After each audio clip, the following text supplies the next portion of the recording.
It's the Tonya bird show, don't you know? Like and share, let's make it glow. Flint City News, we bring the heat. When we fight, we beat defeat. I won't give up, I won't stand down. The city's heart will never drown. Together we rise, we've got the power. In unity we find the hour. The residents deserve much more. Let's break these chains, open the door. The fight is ours, victory inside. Flint City strong, we'll make it right.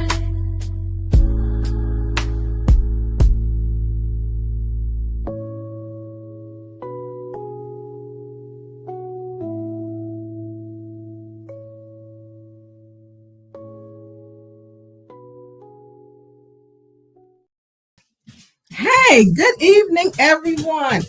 Look, I got my little co-host already.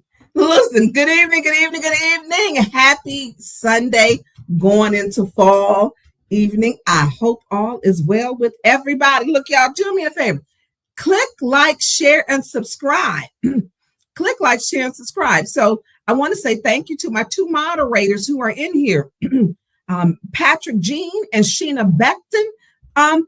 There was no outsiders. And also to my producer of the Tonya Burns Show, Producer Jay. Producer Jay, how you doing? What's going on? How are you? Yeah, Producer Jay is really much more charming than he comes across over here. I promise y'all. I promise you. Listen, I need y'all to do me a favor. Click like, share, subscribe. Drop some purple hearts, please, in there to stop and put an end to domestic violence. Please drop some purple hearts in there to stop and put an end to domestic violence. So wherever you from, look, I gotta go back up because I told him I was going to do some shout outs. He told me I can't have dead space, y'all. So if you spontaneously see commercials, it is because, and I'm cutting these nails tomorrow. I was gonna do that today. I didn't have time. They too long now. Too long. So Berta, baby, Debbie, Patrick Jean, well, you're the moderator. So, Auntie M, Sheena Bean, Rhonda Atkins, Hey. Look, I was just with y'all. And to the women who are in the Color of Law Coalition, y'all rock. Thank you for being a part of making something good and wanting something good and consistent to be a part of Flint. Look, Ghana Black, what's up? Listen. Mr. LC to you. Hey, Tara. And here we is. Y'all know I just love saying some of these names. Merck 76, how you doing? Megan Swanson, how you doing? JP6, Javar Ellis, the Midwest Drag. And I don't think you had that name on there before. Avis Hopkins, Laquita McDaniels. Maria Maria, you on here. You are not blind. You are not. David Bergeron, Marcia Tober from California. How are you doing? Someone was talking about how nice you were, actually, and how positive you are. Diane Thornton, Bird Baby. Y'all, look, I have not had any cocktails or anything. I'm just hyped, I think. Debbie Clark, Lee Williams, Sonia. I'm gonna mess up your name tonight. I really am. Sydney Green Sr., Eddie Gray. Hey, look, y'all. Thank y'all for dropping the purple hearts because we have seen a lot of things happen as far as domestic violence. The lady that was in Detroit, we're gonna talk about that. And to the people who send me articles, I read them. And Janice Cousins, thank you for sending me. I had not seen the clip that you sent me. The Golden Child, the Golden Child, Chantel Foster.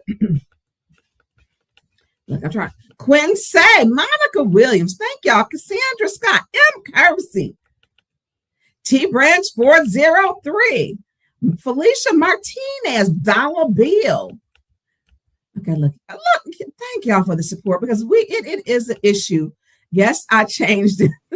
The Young Turks support. Right. Thank you. You know, I started watching the Young Turks. I think my daughter was in college when she told me that old people need to look for other news sources other than ABC, CNN, Fox News, NBC. And that's when I started watching by listening to the college students. I did. So listen to the youth. We have got to. I'm always there. Avis Hopkins for the yellow super, is it yellow orange for the super sticker? Thank you. From Daryl Simpson from New Jersey. Look, Reed Johnson. Hello, Reed. Reed sends me a prayer. Some of these prayers are phenomenal. They are. And these, you hear the co-host. Listen to the co-host. Some of the prayers and thank you for the inspiration she sends me every morning. I appreciate it. I appreciate it. Eartha Logan, the beautiful Eartha Logan, the beautiful. I love her. I do. Kevin Ty, what's up? Monica Williams, Lady Brick. I did get that text last time. I did. And Lady Brick, Ariel told me eat the cake anime at the last meeting. Eat the cake anime. He just had his birthday. Diane 30 for the $5 super sticker. Thank you. That's a Tasha and Michelle Young, my friend from way back in the day, and we lived on the dirt road back then. We really did. Debbie Clark, $5 super sticker. Monica Flintstone Strong's blessings to each and every one of you. So I have not shared out. I wanted to greet everybody first. That was what I wanted to do. And if I did not call your name, charge it to my mind and not my heart. I want to get some things out that I want to share with everyone. This has been, we have a group called the the Color of Law Coalition. It is a group that has started with people who, majority women. We may be taking a man, one man so far. There's an interview process, but these are some dedicated women who are dedicated. They show up to council and they support good government, good policy, and they support what's for Flint. Good morning, Christine Chandler. Me and Christine had a very good conversation. It was good. It was, and Christine, we're going to talk about the YNs. She talked the YNs. And we're gonna talk about the YNs today. And that is coming from her when we get to that. Reed Johnson for the 1999 super sticker. Thank you, Reed, for the orange super sticker. So Christine called me, and y'all know we get into conversations. I want to hear what's going on. And we had a good conversation. And it was talking about YNs, which is when they call, and don't get offended. This is not a televised show or whatever, it's a podcast. I do not call people. We know what the YN stand for. I'm not in agreement with it, with the name. I believe we should be speaking life into them and not calling them something that we do not want them to be. And so we're gonna talk about that later. And then at the end, we're gonna take some call-ins. We're gonna take some call-ins. So as we I need to go on here and do, I broke a nail. So I need to do because I do the sharing part. Producer Jay's behind the scene. Hey, IB Keys, I saw look. Your mother showed me the little baby is walking. She is too cute with the little chunky legs. Hello, Gabby with the heart on. So listen, whatever you do, is click like, share, and subscribe. We're gonna go over some stuff.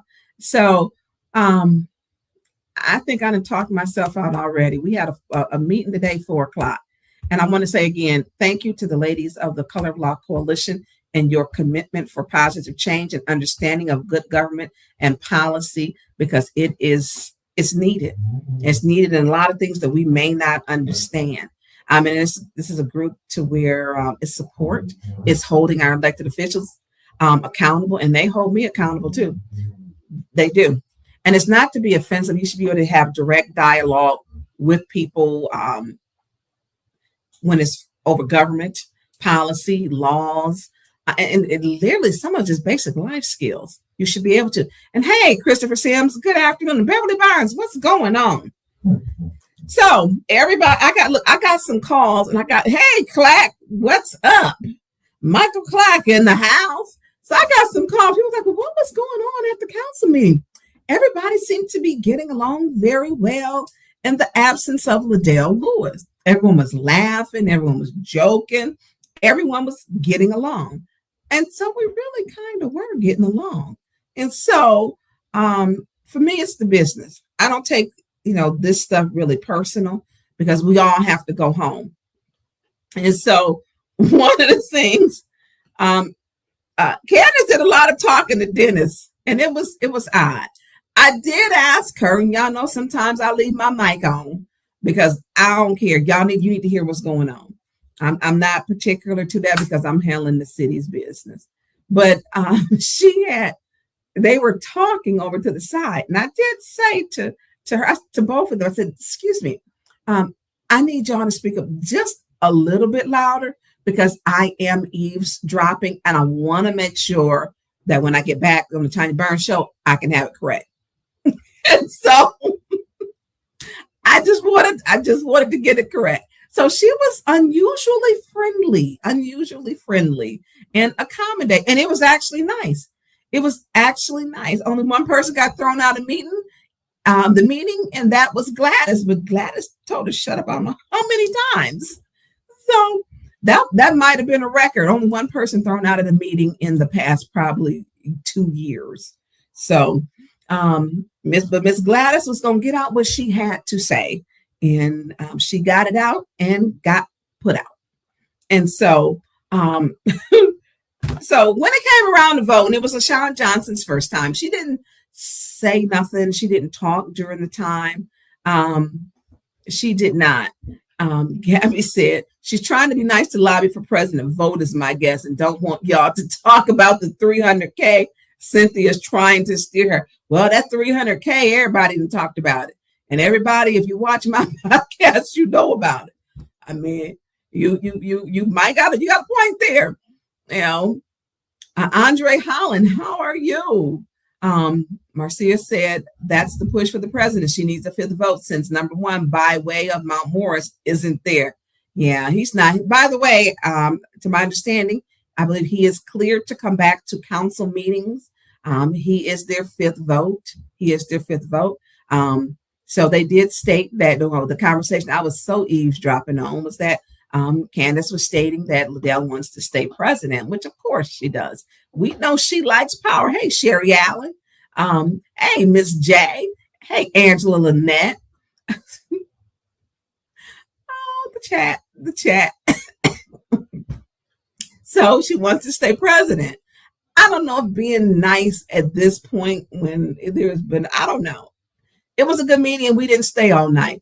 No one was getting thrown out. There weren't any arguments amongst the council people at all. So one of the things, it was with my damn, my Lord Evans. Hey, Kenneth, good evening. Abandoned faith. So as we sitting up there, we did St. Mark's is going to go, it was passed with 6-0. St. Mark's will go forward to the land bank. Will go where the money will be. They already have an account with the land bank. And then whenever they need, hey, Mrs. Gilchrist, how you doing?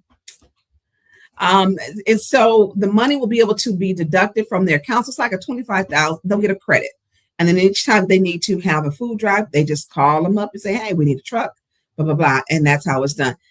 And that is how it is done. Jimbo, I wish y'all would have knew how to organize. AC should have dropped out. Well, inspiration, that wasn't going to happen. It was not. And here's the thing. When people want to run, you can't tell them nothing because he felt she should have dropped out.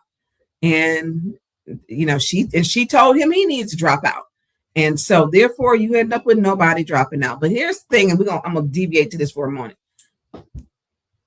Would those votes have went? We don't know.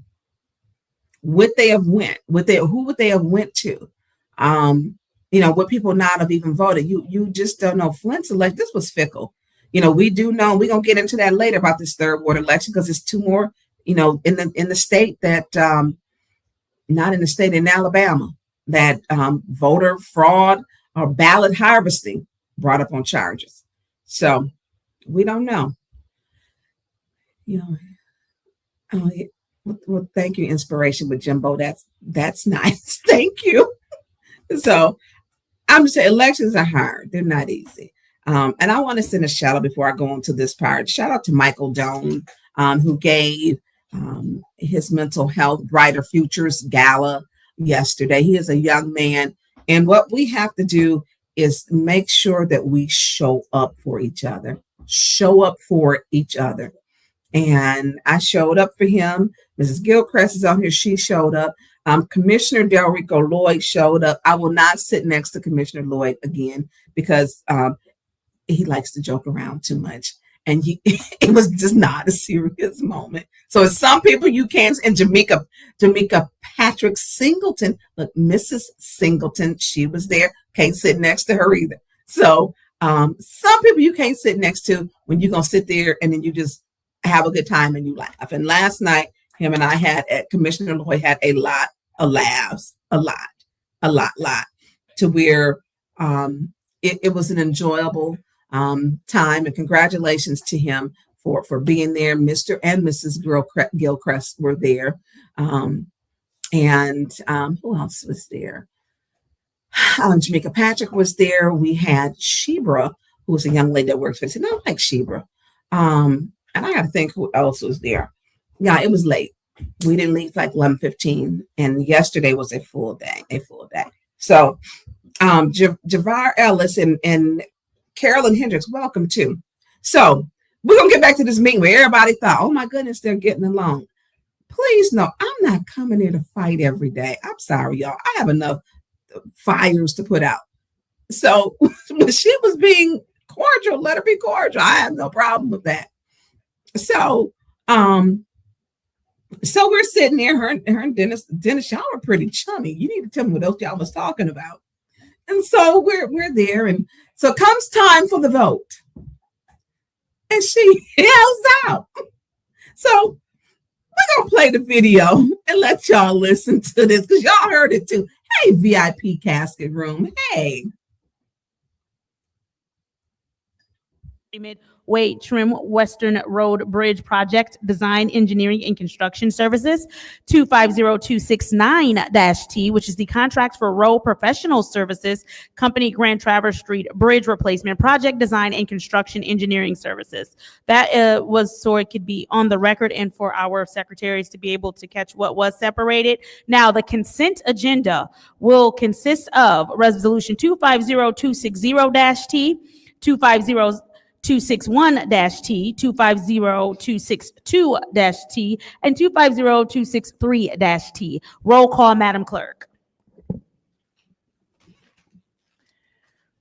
Mr. Alamin is not in.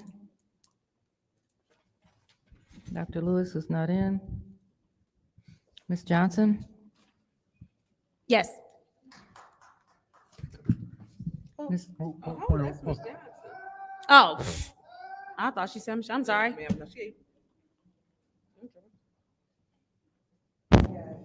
Yes. Was that a slick way of telling Yes. Jerry, don't do me. Not today, Jerry. Don't do it. Ms. Priestley is not in. Seriously. No, you know that wasn't your turn. You know that wasn't your turn. Ms. Winfrey Carter?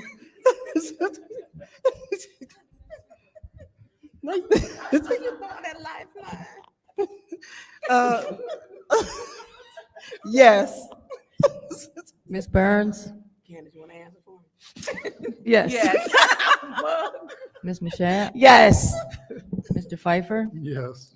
Mr. Jarrett? Yes. No. The vote is 6 yes, 0 no. The vote is 6 yes, 0 no. Moving on to resolution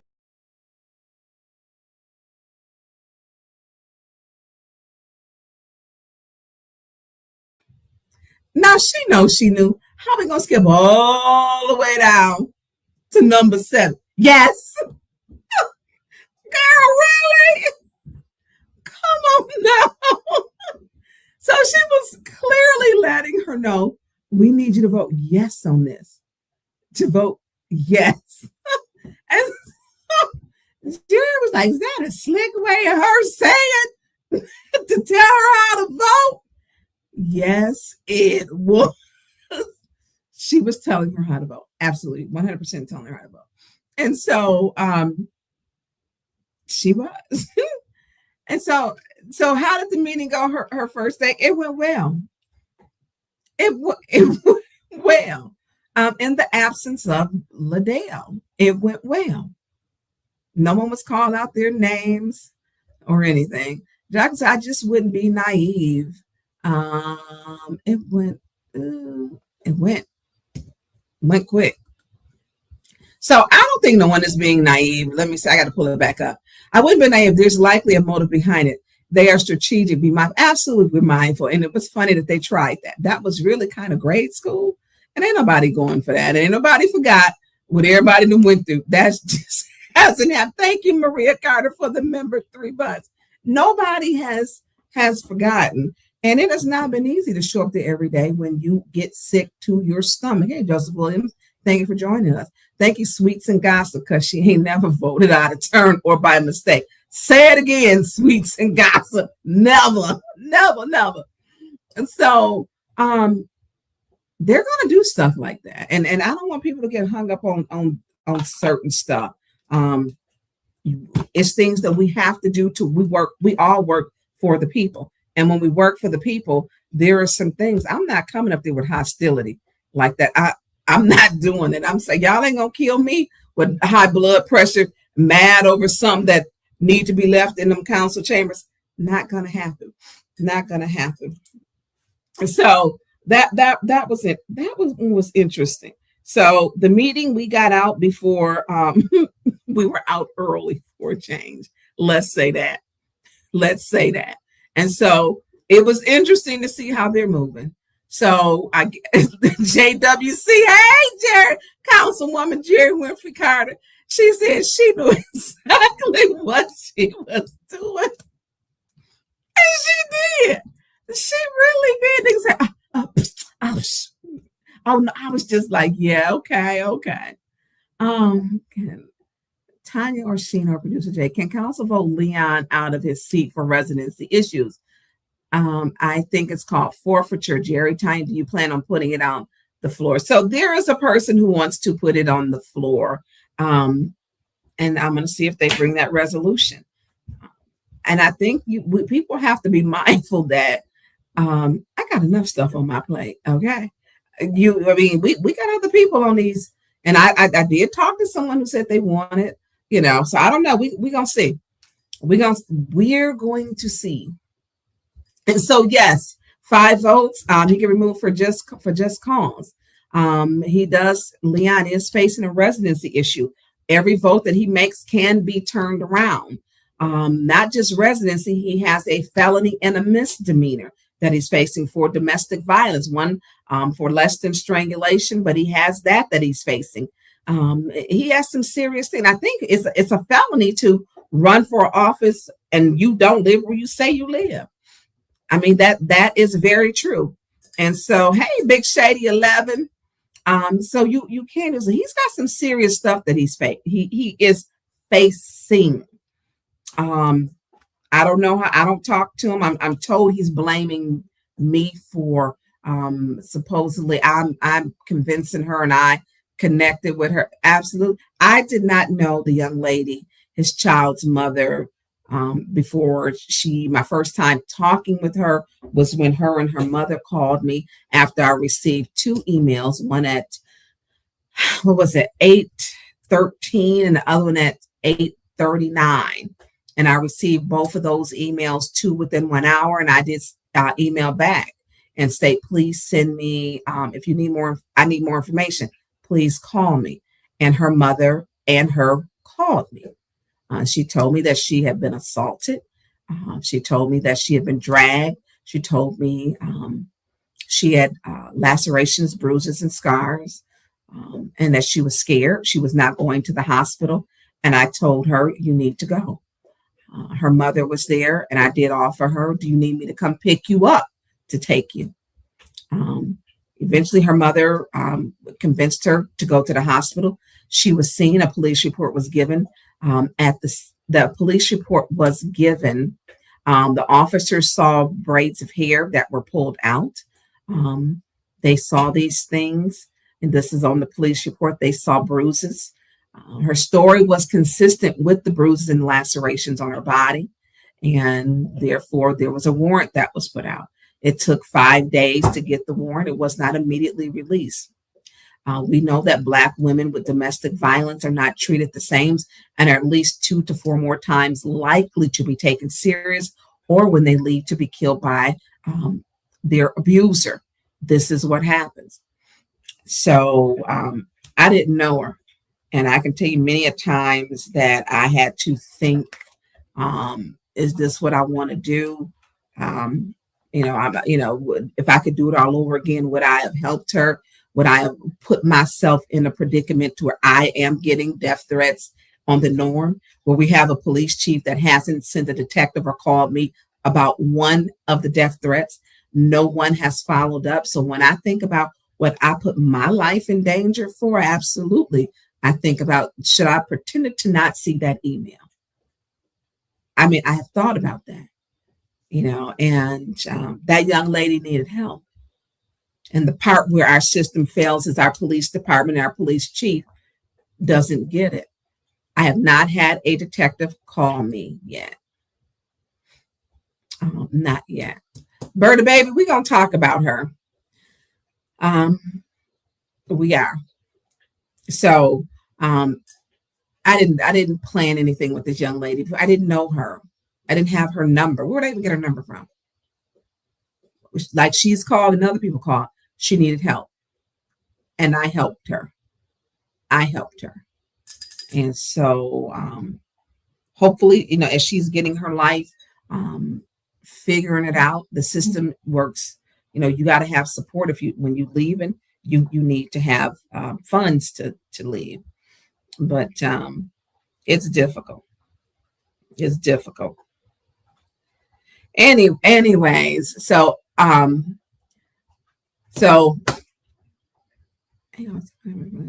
anyways, we're gonna move on. So back to the council meeting. Tomorrow is a council meeting. What it will be like, y'all, I do not know.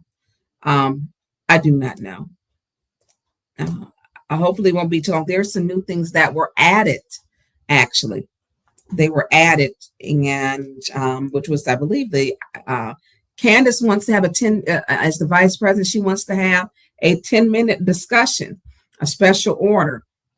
And people, when I don't know what the topic is. I have no idea what her topic is. I do not have a clue. It has been amended. It has been amended. The agenda to have that. So it is what it is. So going on to the next topic. So a 14-year-old girl was shot. She was shot. Corner of Susan and Holmes, and we've had problems on Holmes Street. So continue to say a prayer for this young lady, please do. She's 14. She was shot in the back. I was told that the bullet pierced her lung. So please say a prayer for her. She is 14. Whatever decisions these kids are making at these young ages are not the decisions that they will make when they're 20, 25, 30, 40, or 50. It's just not. This young lady was shot on Susan Street.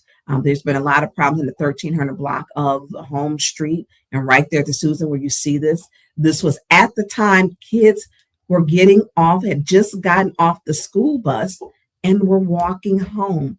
Right at that time, little kids, I'm talking about like 7-year-olds, were just dropped off. And the shots rang out. You see the cones, and those cones, there were bullets. Those were where bullets are that they could immediately see.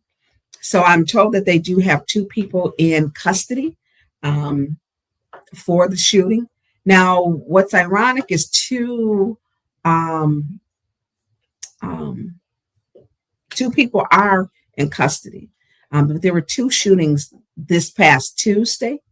There was a shooting, and then the Saturday before was a shooting. And so one of the people who did the shooting was one of the shooters who did the one on Tuesday and Saturday. We have a gun violence problem. We have a gun violence problem in our city. We have a parenting problem in our city. We have a people don't want to speak up. But someone spoke up before this happened and reached out to me and told me where the shooter, where he lived. They told me where the shooter lived. They told me their first name, the last name. They told me that what they had did before, and I shot someone twice in the past 2 weeks. So you give me information about this was a day before. And so what I did was email Chief Green, called him, text him, and two other sergeants, detectives. And I did that. I contacted them. And when I contacted them, nothing happened. If this young man, if they had went to the house, his neighbors were saying he's walking around with the gun. We've just seen him today. He shoots up in the air with the gun. Gave the address. I gave the address to Chief Green. I gave it to him. He could have sent someone over there to investigate. He should have. I gave a first name, last name, and the address. And then I asked him to call.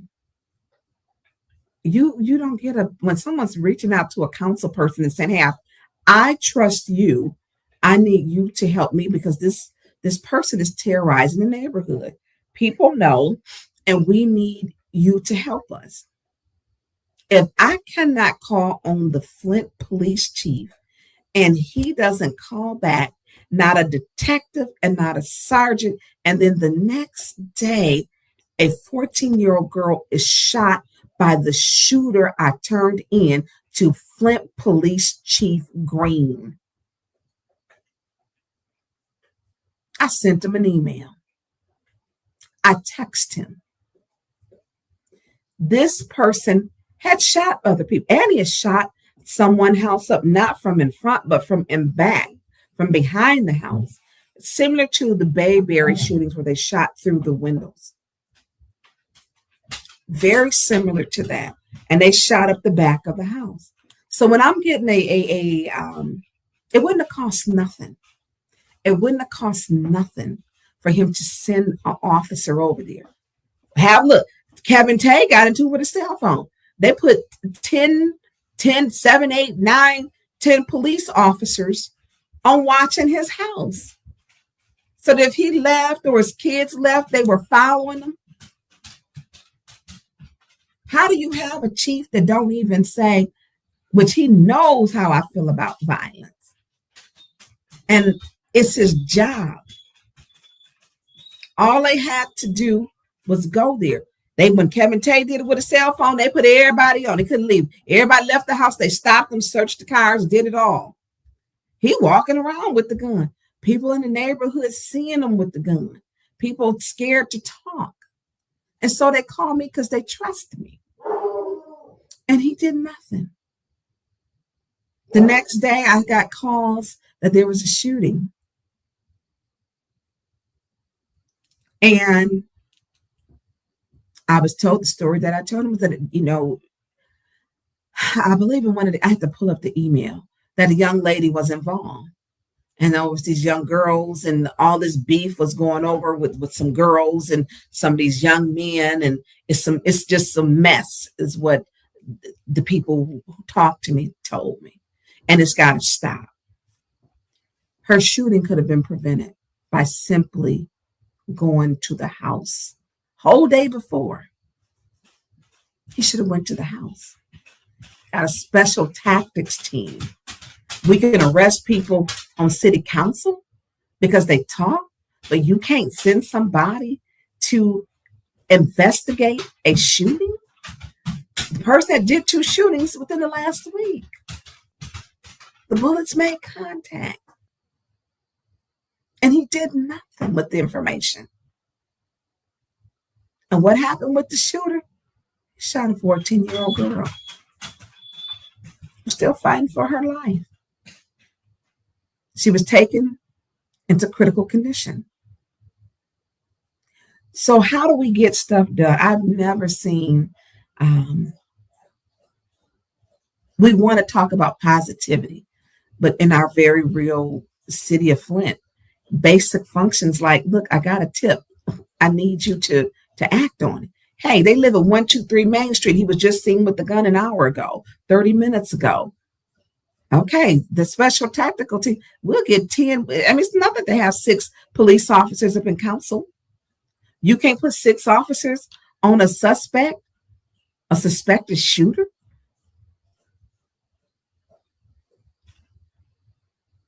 And literally, I'm like, okay, so, let me email it, because I like to keep a trail, because they'll tell you didn't contact them. Contacted 3 people. 3. And so when they listen to the mayor who tells people you can't talk to Tonya, you letting people die in your city. You make yourself ineffective. This isn't a like thing or dislike thing, but a 14-year-old child deserves to have the same protection. But then why should I expect protection when I get death threats and he ain't sent the damn detective to me yet? I can't say he gonna protect y'all when he don't protect us. Do you think they really gonna? I don't know what they really gonna do. But how about you at least have the detective call me back? Not one. Not one. So I had to go to other authorities because our chief has yielded himself and rendered himself ineffective. A 14-year-old girl got shot. All he had to do was call me, send somebody there. Put somebody on the house like you. I've seen you waste over cell phones and frivolous shit that don't matter. And this girl was shot. I did not go to the location because I knew the people where I had already talked to the people who live where this is at. I had talked to the neighbors. This could have been prevented. It's not difficult to simply say, let me send 6 of y'all over there, watch the house. They know how they do. Go to the house, get a warrant. When we say we need people to speak up, or they speak up and you still don't do nothing, and you got crime and shooting on August 1st, August 2nd, August 3rd, 22 people were shot in the city of Flint. 22 people. We have a gun violence problem. We have a gun violence problem. And the chief that don't want to listen when I'm giving you the shooter first name, last name, and address. He didn't do anything. That 14-year-old girl didn't have to be shot if he took what I was saying serious.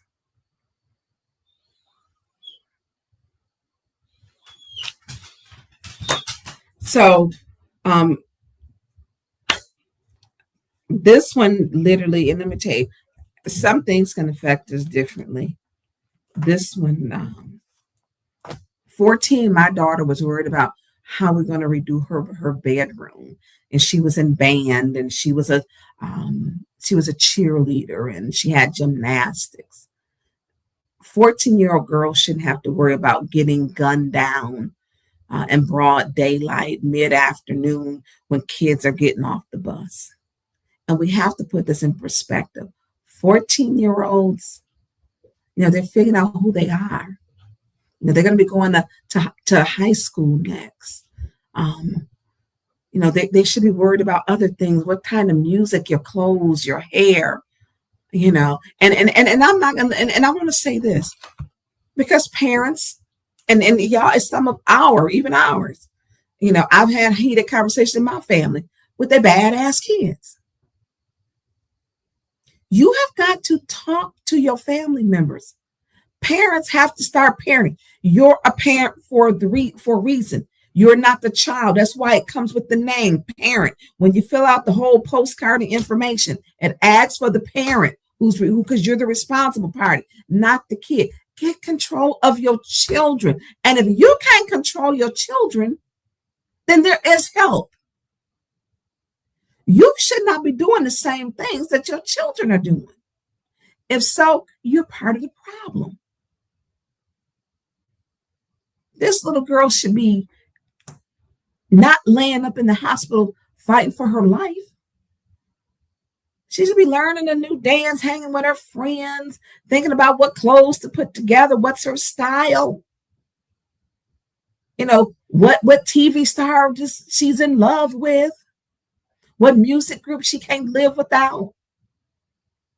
And instead, her life has been forever changed, and she's fighting for her life. So there's a parent problem, and there's a police problem.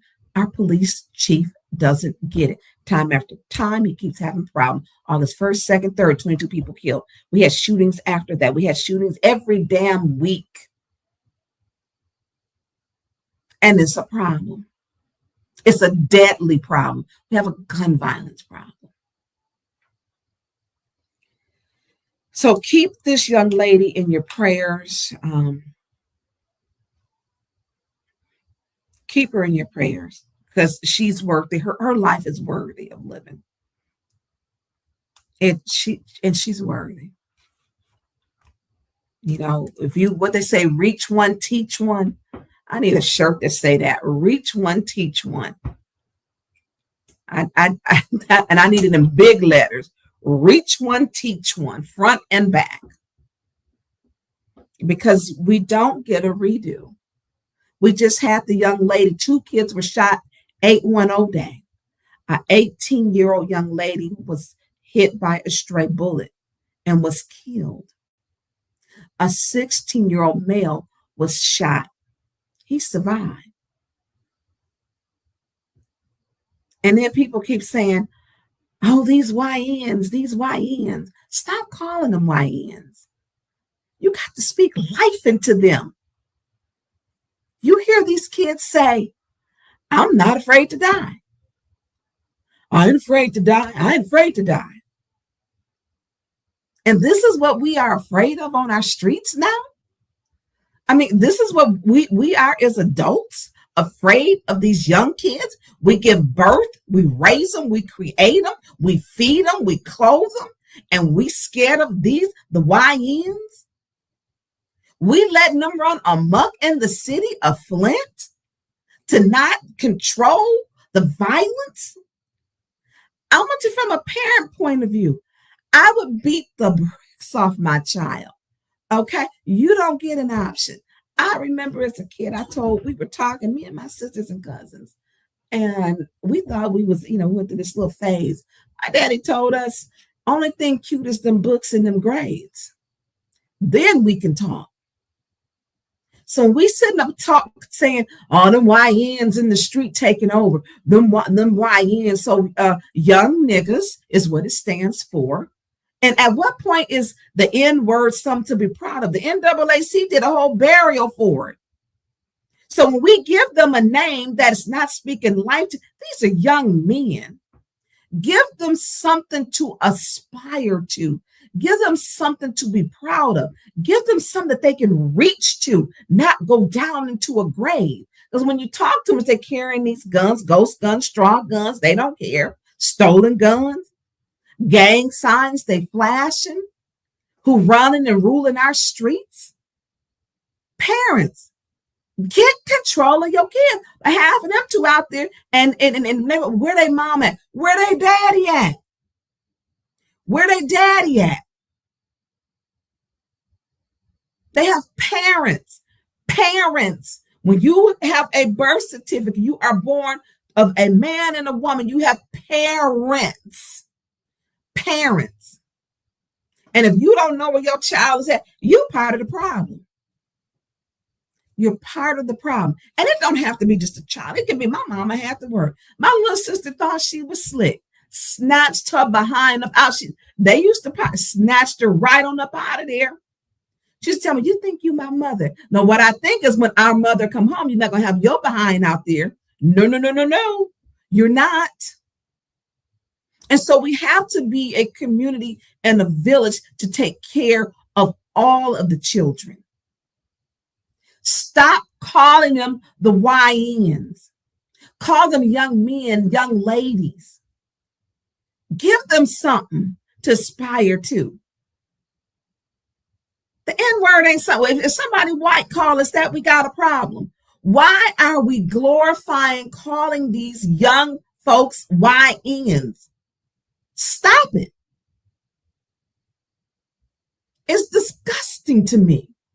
And then you mad and, all these rest in peace t-shirts and they killing each other. But this is what we labeling them. When we label them, we're telling them who they are. When we label them YNs, we telling them that you're not going to live to be 20 or 18. We telling them what goes along with being a YN. When they friends then got killed, scamming, making money, what they call it. On them streets, they hired till they get their behinds in them jails. And I know what I'm talking about. I took calls from parents where the rival gangs, both of them in the bullpen, or they both in there, and the parents are scared. Can you call? Can we get my child word? And yes, these moms and dads are worried about the kids once they get in there. But you got to get to your children that you had before the streets get to them. Get to your children yourself. We got to quit being these little punk parents and you scared. You cannot allow the streets to raise your children. And if you still clubbing and you got a child on a tether, 12, 13, 14, I literally over by McKinley. This little boy told me he was 15. He had 2 tethers on the left leg and the right leg. And he was 15 playing basketball in the street. What he needed was someone to take that. And I watched him. Wasn't disrespectful to me. But somebody to say to him, let me get an open gym. Let's get some teams and put them together and let these kids compete and play. Let them be young men, not YNs. Teach them how to pull their pants up. Teach them how to hold their head up. Teach them that you gonna live to be an old man and not die as a young man. Stop telling them that they YNs. Don't label them that. And when you talk to them, I'm not afraid to die. I ain't afraid to die. And me and Christine had this conversation, and they're not afraid to die. You know why? They see how some of the parents is living. And grandparents, if that is your child, you the problem too. Because if your child is the parent of your grandchild and they doing this, you part of the problem too. You cannot allow your kids to be disrespectful to you. You cannot. My mother is a great grandmother. I don't have grandkids. My niece, she a smart mouth, but she know who to play with. One of my nieces. She was talking. I was on the phone with my mother. And my mother was in North Carolina. And I heard her get smart, but with my mother. And I said, Ma, put her on the phone. And I told her, I said, look, let me tell you something, little girl. I will drive through the night. I will hop on the plane. And Tonya will get you. I don't talk to my mother like that. What you won't do is ever disrespect your great grandmother. You will never do that. I didn't do it. My cousins didn't do it. You got to set standards and boundaries and let them know. You have to, you a parent. It doesn't say on that birth certificate, friend of baby born, friend of child born. It says parent. And when you're a parent, you have to parent your child. It's called parenting. Otherwise, don't have no kids. You making these kids and releasing them out into the wild, doing whatever they want to do. They coming home, telling y'all when they gonna come home. Not the one. And so the problem is how society. TV is TV. Them games is games. That is not reality. And parents need to have the conversations with these kids. You need to understand that. You need to understand that. And so if we're not respecting each other, they're not going to know how to emulate and show respect to other people. So if you raised in the house, and I'm going to take it there, and you in the house, and the man is, and pardon me for the swearing. So if you a daddy and you calling your wife or your girlfriend bitch, your girls are gonna allow young men to call them a bitch, and your sons is gonna call girls bitches, and you are keeping the cycle going. You're keeping the cycle going. And so you have to stop it. Give them something to aspire to and respect. If you can't respect the man or woman you with, leave them. Leave them. Because you're raising these children who was like, my daddy talked to my mama like that. And the girls, me and my mama wear the same wig. Me and my mama got the same lashes. And I never heard nobody we wore the same wig. Girl, you 14 and wearing a wig in school? And so when we see this stuff happen, you got to change it. Don't have no kids if you don't want to raise them. Stop laying up. Stop laying up. And these kids emulate what they see their parents do. What they say, look at your, if you want to see how if you marry your wife, look at how her mother is. That's how you gonna be. And the way they say women turn into how their mothers are, and they say we begin to talk like them. Check your kids. One thing a child is not going to do, my nieces and nephews, or even, you will not disrespect my parents. That will not happen. Will not happen. Will not. And so how do we save our kids? Sometimes it takes a village. Have conversations with these kids. And sometimes you may not be the person that can talk. It may be a sister or a best friend or a cousin. Because it used to be down south, you showed your behind. I had an uncle, he used to just do whatever he wanted to do. They sent him down south. He had to work on the farm. And so we have to remember, and we have to say, it's not just about me. And I know people get tired. I know the women who say, I'm a single mother and I'm raising these kids. I know you get tired, but don't give up. I know you get tired, but don't give up. Love these children more than you hate their ex. These men, we need you to be in these kids' lives. We need you. And it doesn't have to be the father. It could be a cousin. It could be a best friend. Look, we get some background checks. We know some people out here just a hot mess. We need the church and the clergy to step up. We need them. We don't see any clergy come to Matthew Hogue. It come maybe 4 times. We've had a few pastors, but we don't see pastors in our council chambers regularly. And I appreciate Reverend Hogue Smith coming and speaking. I appreciate the pastors who have come, but we need y'all consistently. People say the church is like a hospital. The city is like a hospital, and we need healing. We need the clergy. If Fleming's got almost 400 churches with 389, how come we ain't seeing our clergy there? Clergy, you have a full audience. You have people who send this out on their social media. You have people who put it on the YouTube, Facebook. They make shorts of it, and it goes out to every Comcast customer. Use this platform for something good.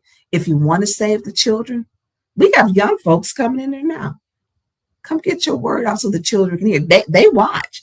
I literally watch my, what do you call the insights and demographics? I got an 18-year-old group. I didn't know that. The number of that watch and follow me consistently, it's like 20-something%. When I see them kids, I give them respect. They give me respect. And it ain't always an easy path. But the one thing a lot of these kids don't ever have is a hug, somebody to hug them and tell them, you worth something. You are loved. But if you got a parent who wasn't ever loved and a grandmother that wasn't loved, who's to tell you that you are worthy of being loved? And so they go to the streets. So stop calling them young niggas. That is not an adoring good name. You know, it's not something you labeling them. You labeling them. You know, we need to get to where these young folks are at consistently, not just one time. Consistently. JP6 says the village needs to return. Yes, it does. Yes. Yes.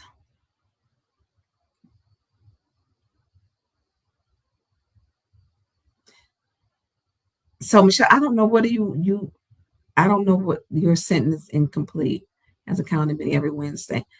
Yes, the county does have a meeting every Wednesday. I don't know what. June 24, parenting is providing consistent guidance and support to foster our guidance, our development into a compatible, independent person. We must model good values, reinforce positive behavior, and set good rules. Say it again. Put that one up because that's what it should be. Find out these kids' names. Look, they don't even know their names probably because everybody busy calling them YNs. They don't even know their name. What's up, YN? What's up? Well, young niggas, you know, come on. They don't call them by their name. Listen.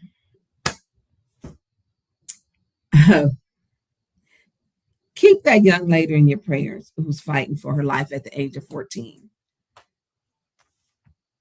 And if you don't want to have kids, you don't want to raise them, stop laying up. That's for the man and for the woman. That's for the man and for the woman. You know, and okay, thank you, Michelle. You're right, Lady Birth. I remember watching the Lake Island study, how young people spoke at the funeral about how she came to their school, put dollars in their pack. Yeah. You gotta get involved with the parents. And parents can get involved, and sometimes they need urging and then having a conversation. I don't know if I told the story that when I was teaching and it was full day kindergarten. And it was a snowstorm. And I was really under the assumption that was going to close the school district, but they didn't. And so the principal, Mrs. Buckley, called me and she said to me, she had a deep Southern drawl. And she says, Mrs. Burns, are you coming? Because we waiting and we cannot close the school district because all of your students are here.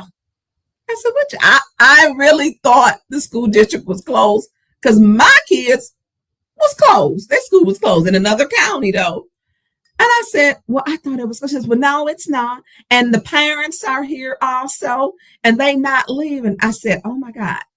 I had instilled in those kindergartners that school was so valuable that on the snow that they was arguing with their parents that they had to be at school. So I got in my little truck, went there, slid off the road, literally slid off the road and made it there. But the thing is, if those kids believed what I taught them every day, and it was so strong to them that it took me forever to get to work, but I got there. And the parents were there. And I had great parent participation. I made sure I involved the parents. And when the parents didn't come to me, I went to them. I can't tell you how many houses I went to. I had no problem going to people's houses. At all. So I think that what we have to do is, our teachers are we getting qualified and good teachers who care. And there are some great teachers. But people have to understand when you have children, you're responsible for your child. You're responsible. There is a school component from school to home. And we need to connect, but our Flint kids do not all go to Flint schools. I believe 23% that live in the city of Flint which is 2,700 go to live in Flint, go to school in Flint. Then another almost 12,000 that live in Flint go to school outside, go to school other than Flint public schools. They go to Carmen, Hamady, or Grand Blanc, or they go to or the charter schools. And so it's not like we have the same policy. Each school has a different policy. Each school has a different policy. So we don't have the consistency anymore. We also don't have as many two-parent household in the home anymore. But we can do so much better. We can do so much better. If you sitting up smoking with your child, because I have seen some folks smoke weed with their children. I've seen it. What do you think your kids gonna do? Well, they gonna do it on the street. They may as well do it at home. No. You introducing them to some other than childhood. Let these young folks live their lives, because they're going to have to worry later about being grown. They got to be grown at 8, 9, 10, and 11. It's not the time. That's not their job. Parents need to be parents. And if you need some help, or you got a child that is out of control, contact me. I will help you to get some help, because there is help that is available. But stop calling these kids YNs. Stop doing that. Don't do that. These kids are better than that. You call them something and they sitting up saying, I'm not afraid to die. I'm not afraid to die. Our graduation rates are so low, unheard of. Back in the day, we had hundreds just from one high school. Just from one. So, okay. We offer that one, Producer Jay. Listen, y'all. Don't forget to click, like, share, and tip the producer, $ Producer J 1987. At the end, we're going to take some call-ins. So if y'all got some questions, save your questions for the end. So we're going to get, y'all know how I feel about domestic violence. And it is difficult for me to know that we have a council person that is on our council who is being charged, who was charged with domestic violence, strangulation, a felony, less than murder, and a misdemeanor. So this Monday at 4:30 p.m., Flint City Council chambers, and every Monday, please wear purple. Meeting starts at 4:30. We want you to wear purple to stop and put an end to domestic violence. It's serious. Some people suppress it. They don't even talk about it. They don't put it so far back in their head that they don't, and it triggers, certain things can trigger them. Wear purple. This is a flyer by the Color of Law Coalition to wear purple, asking people to wear purple. I done wore purple every meeting since I found out that she was hit. And I'm not saying allegedly, because I went to the hospital. I've seen the police reports.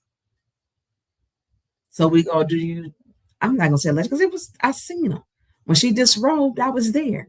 I was there when she was, I stepped out for a minute and came back in. I had to take pictures of her.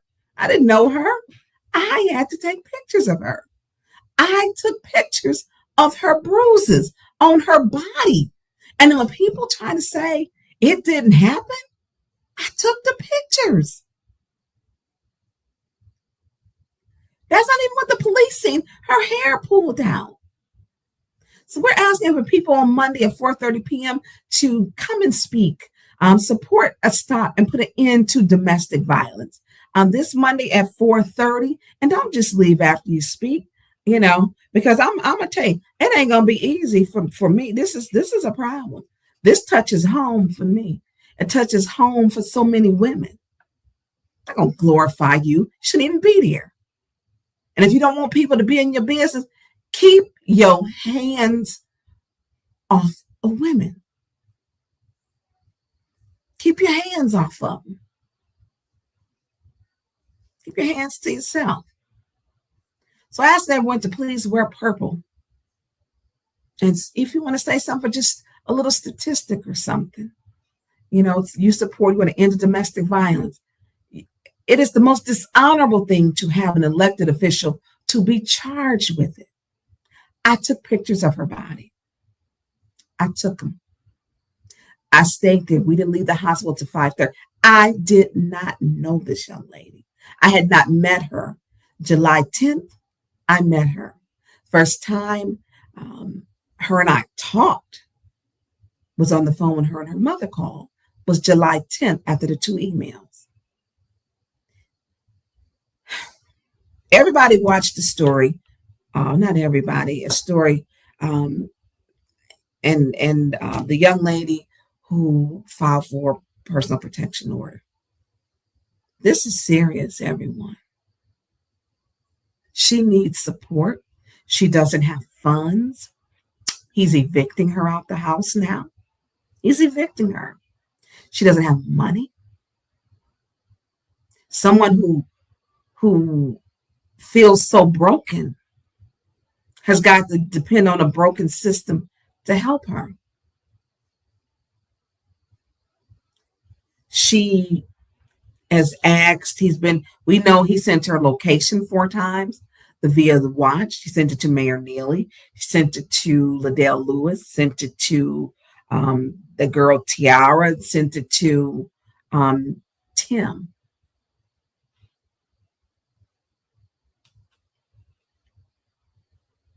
You protecting your paycheck over what's right is a problem. This girl was hit. I took pictures of the bruises. I did.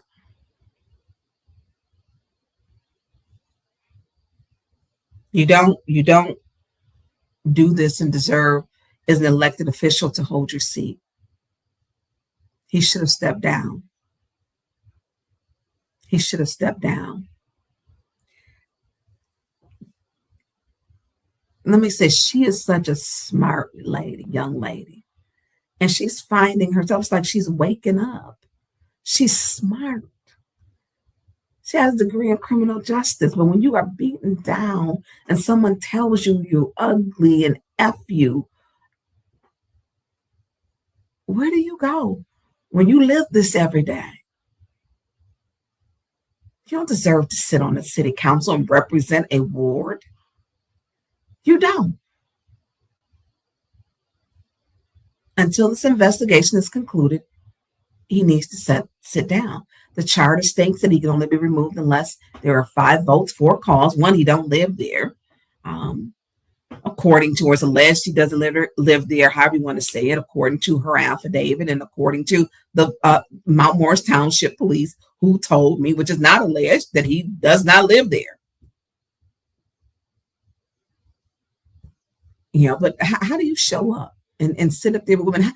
Tell me, how do the women on the city council, they don't denounce him? How do you sit up there as a woman and don't denounce him? It happened. It's serious.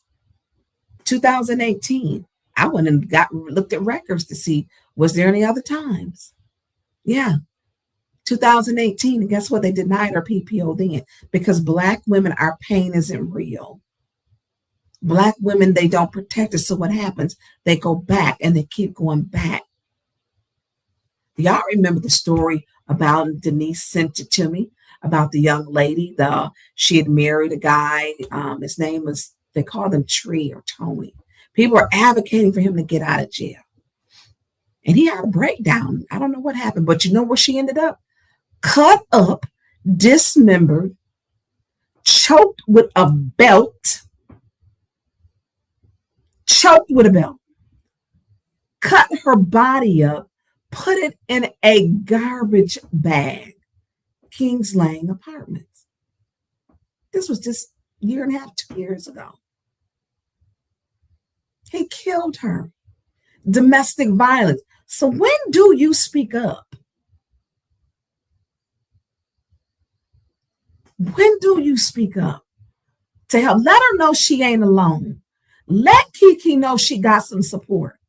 The young lady who was with Tree, he cut her body up, put her in a garbage bag. choked her with a belt. Choked her with a belt. If you are a victim of domestic violence, help is available. You can call 1-800-799-7233. The number is on the screen, 800-799-7233. The young lady, and I watched the story, and there was this news clips her body was dismembered. Burton is right next to Flint. It is Flint. Right next to Burton is Flint. Across the street where those apartments are is Flint. He killed her. Her best friend noticed. Then he went and got on her phone and was pretending to be her after a couple days.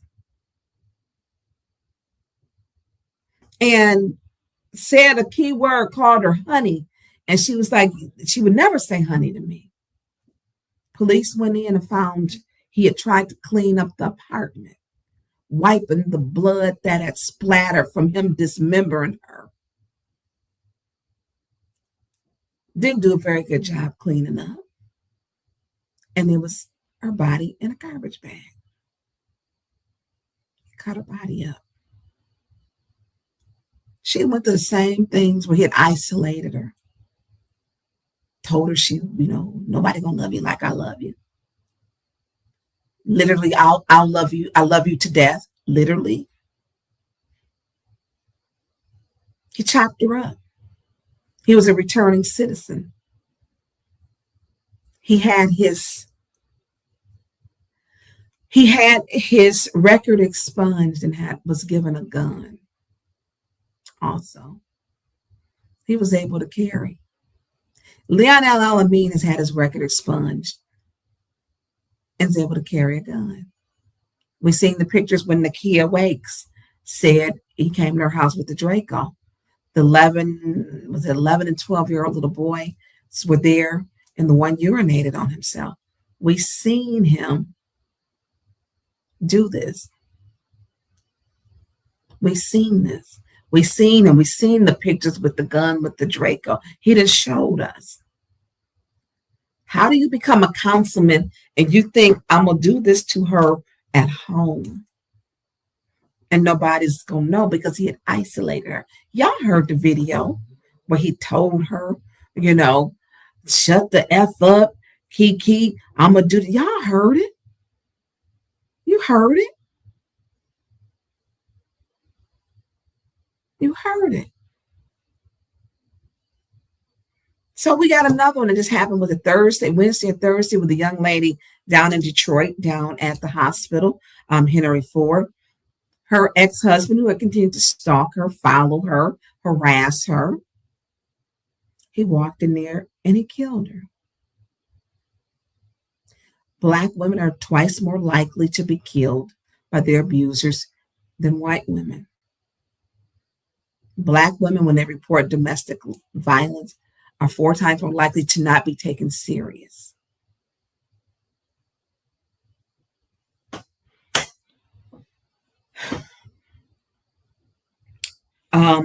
Producer Jake, and the next one is we're gonna watch the one and literally I watch that you just think, I hope Kiki gets justice. I hope she gets justice. When you leave someone and you know that they have these violent tendencies, and divorce doesn't stop it. The one down there, he continued to stalk and harass her afterwards. She had filed for a personal protection order. They had not served it to him yet. He had not been served. Hey, Darius. Darius Martin is one of the smartest young lady I know, which I want y'all to support Kiki. That's her father. And he's in the chat. He gave a heartwarming, we watched it together, story. He spoke his truth. He spoke his truth. Producer Jay, do you have I think I sent that to you. Can you put the video up of that one? I don't want to. I want to see Kiki be everything she want to be. Not that one. It's another one. That's the one with the Tony one. I want to do. The sad part is we even have videos where we see Black women getting. It's a shorter one. This one is probably. I think it's Detroit News, ABC 7 had it, urgent manhunt. And I'll send it. Y'all know my internet. She'll be down at the bottom of yours. So I want everybody to please show up for Kiki. Give her the support. Give her father and her mother the support as they support her daughter. And this is a family. This is a family. You know, and I didn't know her, but look, I'm glad to know her now. I'm glad to know her. Okay. Yep. Well, we begin tonight with a massive manhunt underway for the man accused in a deadly shooting at the Detroit hospital. Welcome to 7 News Detroit at 11. I'm Carolyn Clifford. I'm Simon Shaquette. Thank you so much for joining us. Police say 53-year-old Mario Green walked into Henry Ford on West Grand Boulevard around 10 a.m. and fatally shot his ex-wife. Green drove away from the scene, but this afternoon, investigators tracked down his 2011 white Dodge Charger, abandoned on the northwest side of Detroit. More than 12 hours later, police still searching for Green, who is believed to be armed and dangerous. 7 News Detroit reporter Brett Cast has been staying on top of this developing story all day for us. He joins us now from outside Henry Ford Hospital with the very latest. Well, outside Henry Ford Hospital's main campus in Detroit this evening, it is pretty calm after that lockdown was lifted this morning. But throughout the city, it is all hands on deck for a massive manhunt. We just hoping, you do the right thing. Turn yourself in, man. Turn yourself in. That plea from the family of 40-year-old Latricia Green echoed by Detroit police and multiple other agencies, all desperately searching for her ex-husband and alleged killer, 53-year-old Mario Green. All units at Henry Ford, we're looking for a bald, dark black male, have a pink backpack, black shirt, black pants. Friday morning, just before 10 a.m., police say Mario entered the main Detroit campus of Henry Ford Hospital, proceeded to the basement where Latricia worked, and shot her multiple times. It just kind of clicked a little bit. You didn't have to say who it was, you just knew. Latricia's cousins say she was a kind, unconfrontational person who, as recently as last month, had been harassed and stalked by her ex-husband. Court records show they divorced in 2018. She was such a sweet person. She didn't deserve what happened to her at all. On June 13th of this year, Latricia filed for a personal protection order against Mario, saying he was stalking her and that he, quote, continued to call my job and threatened to meet employees outside and showed up to my job and tried to enter my office without my approval to get to me. When they posted the picture of him on Facebook, we all were saying like we've seen him before. That PPO was denied, but Latricia and her family say the threats continued. As early as last week, a friend of mine had told me that he followed her home from work and ran her off the road. So she went and made another police report. Latricia recounted that incident and others in another PPO request in July, saying, quote, I have tried being cordial because I feel that the system has now let me down each time that I have tried to make reports on this man. My father was murdered, and now with this situation, I am now in mental distress and scared, not knowing what to do. I have to constantly look over my shoulder to make sure this man is not following me to hurt me like he has done in the past with physical abuse. I am asking for help before this goes too far and things are too late. That request was approved, but police say the order was never served to Mario. She was the woman crying out for help. Just a few hours after the shooting, police found Mario's car abandoned in a neighborhood off Losser just south of 8 Mile, but Mario was nowhere to be found. Still at large, still on the run, and Latricia's family still pleading for help. He needs to be caught. He needs to be caught right away. And police say the suspect is considered armed and dangerous, so if you spot him, do not approach him and instead call 911. In Detroit's News Center, I'm Brett Cast, 7 News Detroit. As the urgent manhunt continues for Mario Green, we do want to tell you a little bit more about his criminal history. Green has prior convictions of aggravated stalking back in 2001. He spent 6 years in prison for arson before being released in 2012. That's all according to the Michigan Department of Corrections. Again, Green is considered armed and dangerous. If you see him, call police immediately. Stay with 7 News. So I do want to say this. They did catch him. He was caught. Every man that has been to prison does not come out. I've shared my story with I tell everybody I have 2 wonderful fathers. And my dad, he would always tell us, I want you guys to be better than me. And he worked at GM, raised us with values, didn't play, didn't cut up in school because we didn't want him to have to leave that line General Motors because we was going to get it. That's when you get a paddle to you, but I don't want, because we say he was, incarcerated. Some people deserve a second chance, and there are some who don't. This man knew her location. He knew her location. He knew where she was at. Kiki was being stalked with her location through the cameras. He was sending out her location, or alleged sending out her location, because my attorney might be watching, but we had the watches.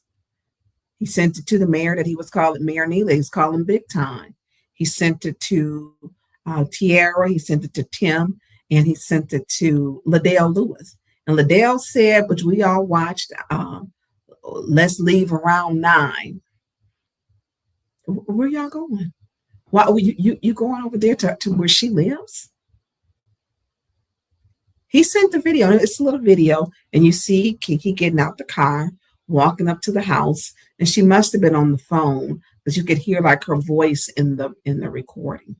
And so when we look at that, this woman was stalked. She was harassed. He knew her location. Kiki's location was given to people. Her location was given to people. Why are you sending her location to Liddell Lewis? Why are you sending, and Liddell going to come up? Yep, thank you. Producer Jay, thank you. Thank you. So 1024, she says, can you talk? That is the front of Kiki's house. Liddell goes, let's go around 9. The watch is now in the hands of the police or the prosecutor. And so why are you sending her location? As a councilwoman and a councilman, why are you sending her location to your colleague? Let's go around. Let's go and do what? Because when if the authorities are doing what they should be doing and protecting the person who was abused, nobody should be going nowhere. He sent these pictures allegedly, which I've seen them at Walgreens. That ain't allegedly, because I was on the phone with 2 of my friends at the time, and he was in Walgreens. They were sent when he was let out of jail. He was given a $7,500 bond, which means he had to pay $750 for a felony of strangling a woman and a misdemeanor. She had to go live in a whole nother damn county while he got to stay here free in Flint. She had to uproot herself and her life while he got to stay here in Flint. The system didn't work. It's not working for her. It wasn't the first time. I went and got the reports. Me and the women with the Color of Law Coalition, making sure we holding people responsible. 2018, just like they denied the lady, they denied Kiki. She went back. She described her very physical abuse attack and the courts denied it. Then the YWCA wasn't given PPOs. Look at their record. I talked to people who used to work there. Taylor used to work there. Taylor is one of the Color of Law Coalition. She says, oh no, we weren't getting PPOs. The system didn't protect her. She went back. When you say, people say, why do you stay? And the drama and the stress. You don't know. You can't answer that all the time. When someone is pulling on you and telling you you ain't no good, you're fat, you're ugly, and then cussing you out, calling you a dirty bee, a nasty bee, you feel that you don't have no worth. We're calling her by her name. He wasn't building her up. He was tearing her down day by day, verbally, mentally, and physically. He was tearing her down. When we talk about this, this is Liddell Lewis. She's rotten. And she was harboring him at her house. The neighbors, people on your street was saying he was at her house. When he had an open warrant, he should have turned himself in. He didn't. Liddell Lewis was harboring a fugitive who was wanted for a felony with domestic violence with a misdemeanor at her house. That's not leadership. That's showing you how to be a criminal enterprise. She harbored him and then boasted about it. So when we talk about the system not protecting, she went in 2018. The courts turned her down. But if she had killed him, shot him, protected herself, women go to jail for that and then have to explain.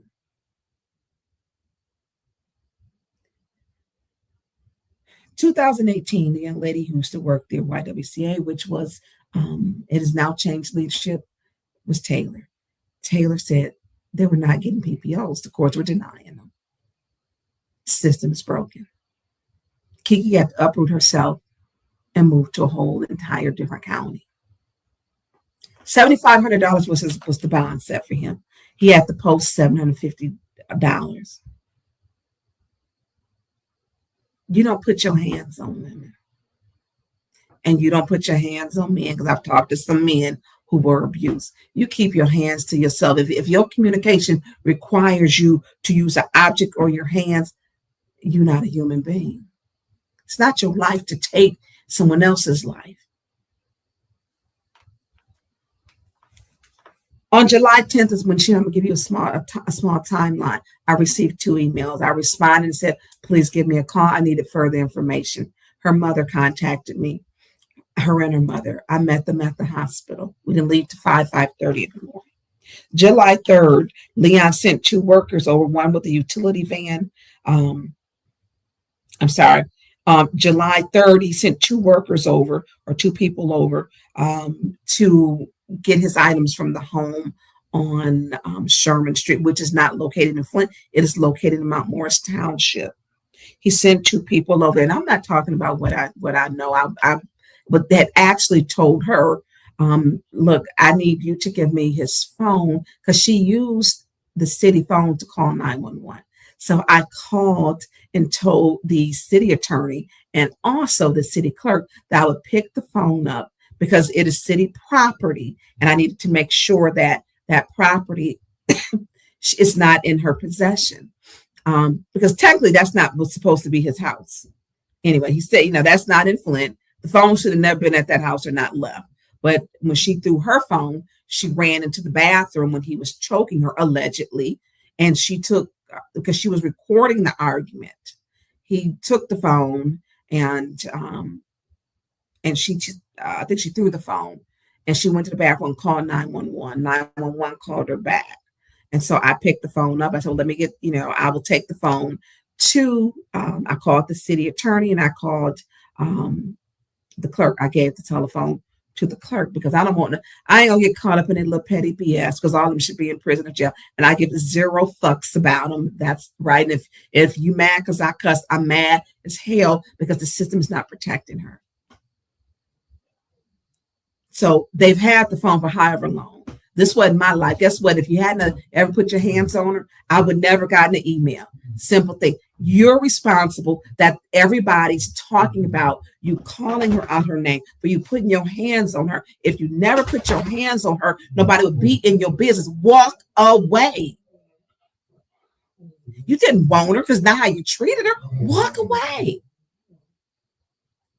July 3rd. That was when the two people that came here, Kiki did send some things, pack some things up in the bag, gave them some of the things in the bag. The officers went into the house with her.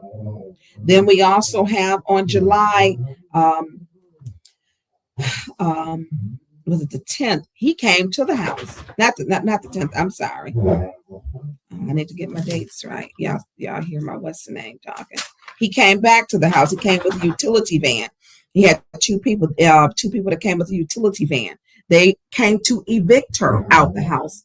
Came to evict her out of the house. Came to evict her out of the house. Came with a utility van and a pickup truck to remove her. 10, 15 minutes later, Leon came to the house and the police came. She called the police. They were there. Now the tether gonna say he there. Now he was just in court, and the court said, his attorney said in the MLive article that he didn't know that he could not go to the house and make contact. A personal protection order, you are an attorney. What do you think a personal protection order is? No contact. So he shows up, the police are there again. If this is not your house, why are you constantly coming back? So now he's evicting her. So not only that, he's harassing her with removal. I'm going to show you, how dare you, and so this is a way of control. A way of control. Sent the two workers over there. She didn't allow them to come in the house. She did pack up some of their things, his things, and gave them to a second time. It's the second time he's removed things from the house with the police.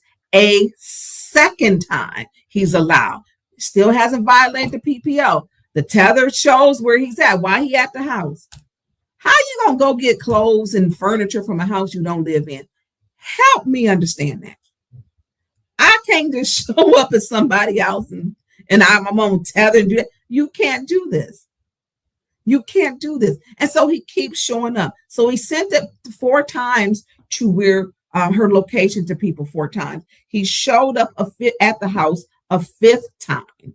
And the 5th time was, well, he didn't show up. He sent 2 people to harass her at the house. The 6th time, he showed up with 2 people and himself to remove her from the house, to evict her.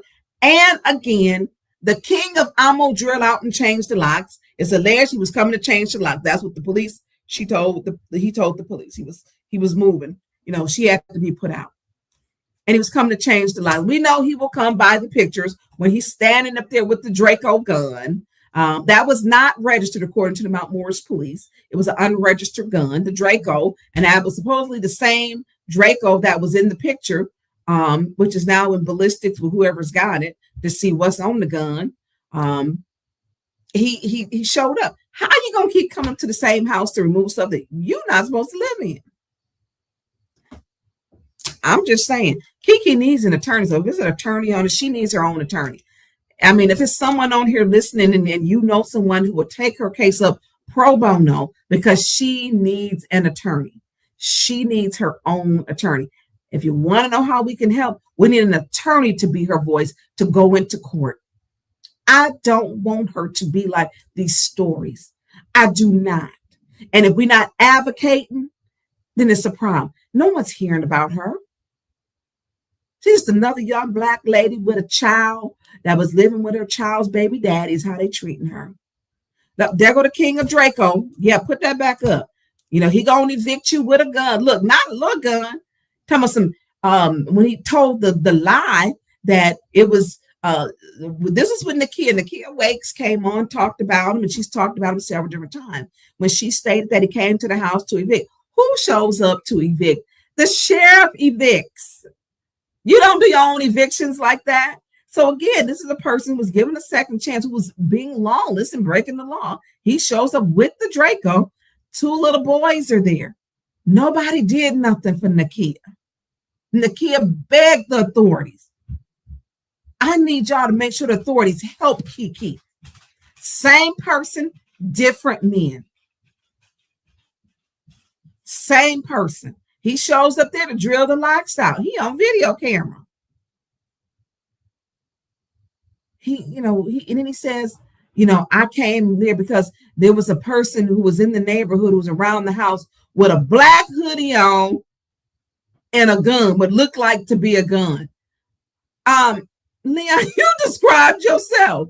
I mean, that is black little sweatshirt, hoodie, or whatever, and you the one with the gun. So yeah, you showed up with the gun to put Nakia and them out. What looked like to be her boyfriend. He did this on ABC 12. Y'all seen that we did it. We've covered it. He was the person with the black sweatshirt on. And the big gun that's not, we know now, registered. Not registered. Kiki is scared. Kiki's life is turned upside down. And let me be clear for the idiots who think there is nothing for me to gain from this. There is absolutely nothing. But we know that as Black women and women, that our voices are not heard. We know that our cries are not heard.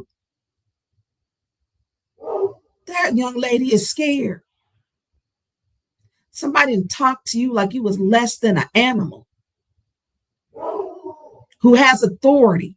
His reach is further reach than her. She couldn't go to the YWCA because he knew a woman that worked there. She couldn't. So I'm on the phone calling my resources like, who can I call? Lord, I need you to help me. Who can I get to help? Lord, I need you to make a way for Kiki.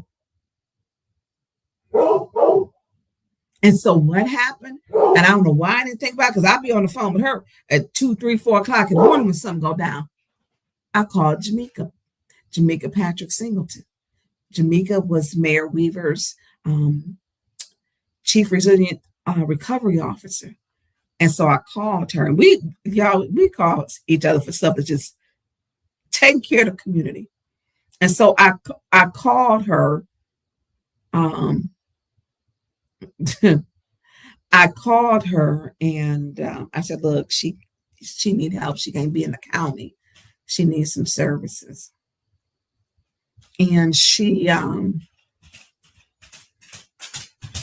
helped. She said, does she need to go right now?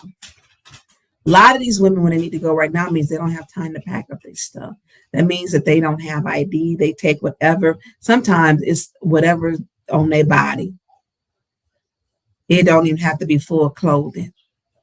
And these shelters, what I see in the system, I see a broken system. Kiki, because he helps with transitional housing, Leah does, he knows a lot of these people.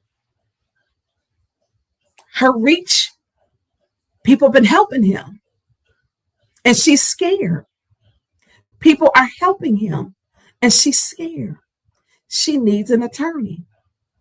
She needs a pro bono. I am going to put up something on my page if they can help her. Can you put up? And now this is Danielle Moore says, I know exactly how Kiki feels. I was once Kiki.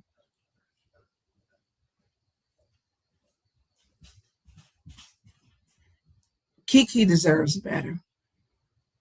We talked about the one when he was dismembered, and we're going to play that one next. Producer Jay, y'all look, we're going to go into this next one. But listen, Producer Jay, can you do me a favor? We're going to play the next one before y'all look. If you can tip the producer, please. Producer Jay, 1987.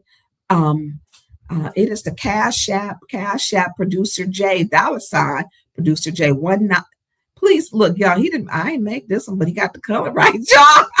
Look, he knows. Look, you know when you're working with somebody, they know what you like. He done got some pink flowers, and it's got a background on it.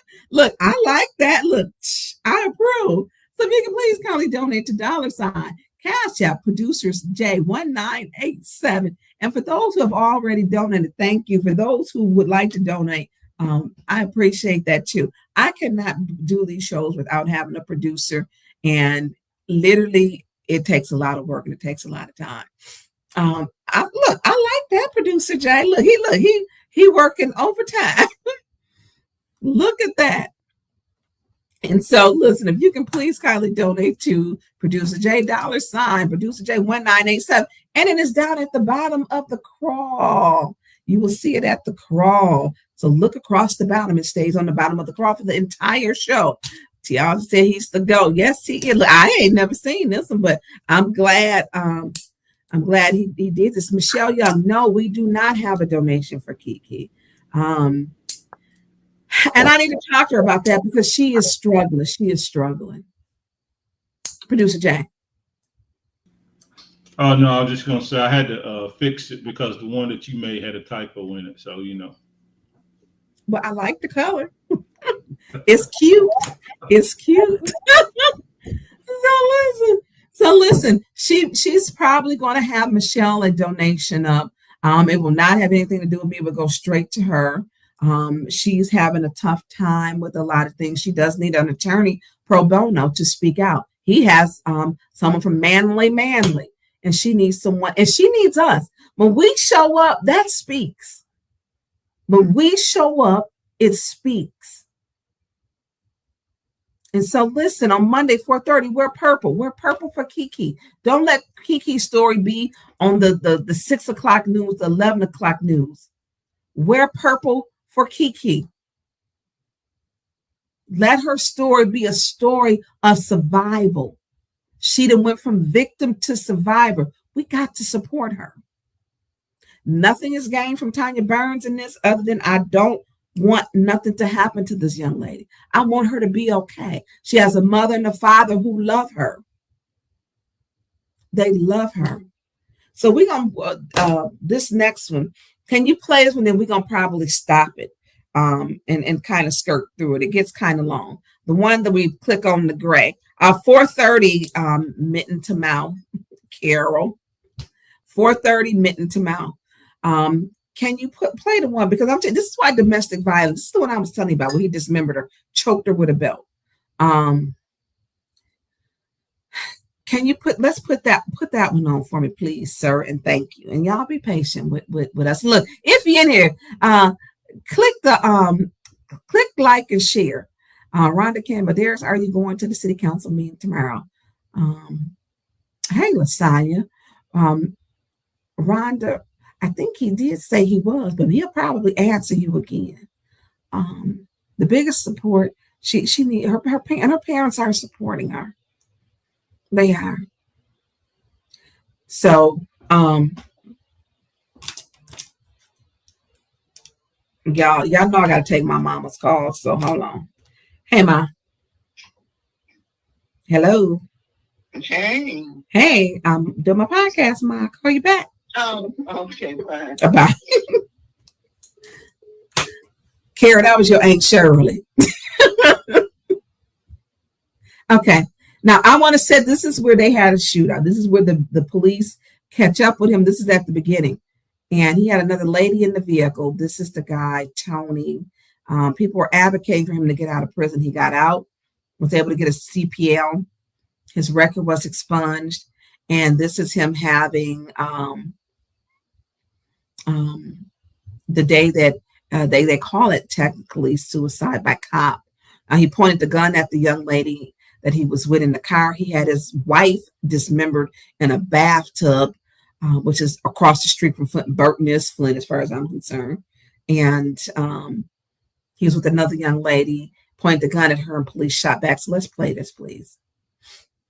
And we're going to fast forward through to some of it, too. So, y'all, I was bored. I'm don't get mad because I won't be still. I'm I'm ADHD. How you tell an ADHD autistic to be still? I can't be still. It hurts to be still. People like me, we hurt when we be still. It's like it's an ache. Like your body just be moving, man. You know what I'm saying? It's a razor blade. Okay, I'm gonna be still for that. I'm gonna be still for that. I don't want you to cut me. On July 14th, 2023, officers entered apartment 14B on Kings Lane in Burton, Michigan, and uncovered something that would haunt even the most seasoned investigators. Inside the bathroom, they found plastic trash bags stuffed with human remains. Just hours before, the woman who lived there, 41-year-old Shauna Roy, had been alive, preparing to leave a toxic marriage and return to the safety of her family. Instead, she was murdered, dismembered, and discarded by the man who had promised to love her, her husband. Tony Roy was no stranger to law enforcement. His record stretched back more than 2 decades, filled with violence, drug abuse, and felony convictions. But what took place that night would mark the darkest chapter of all. The horror behind that bathroom door was just the beginning of a mystery that would unravel over the next 3 days. This is the life and death of Shauna Roy. I just feel good, man. I'm just happy to be off paper. Finally, you know what I'm saying, getting off this bull. You know what I'm saying? I'll be there in the morning. You know, just feel the feeling of being free. You know what I'm saying? No man should be held captive. You know what I'm saying? You don't know what that like to be locked in the house all day. They tell you can't go nowhere.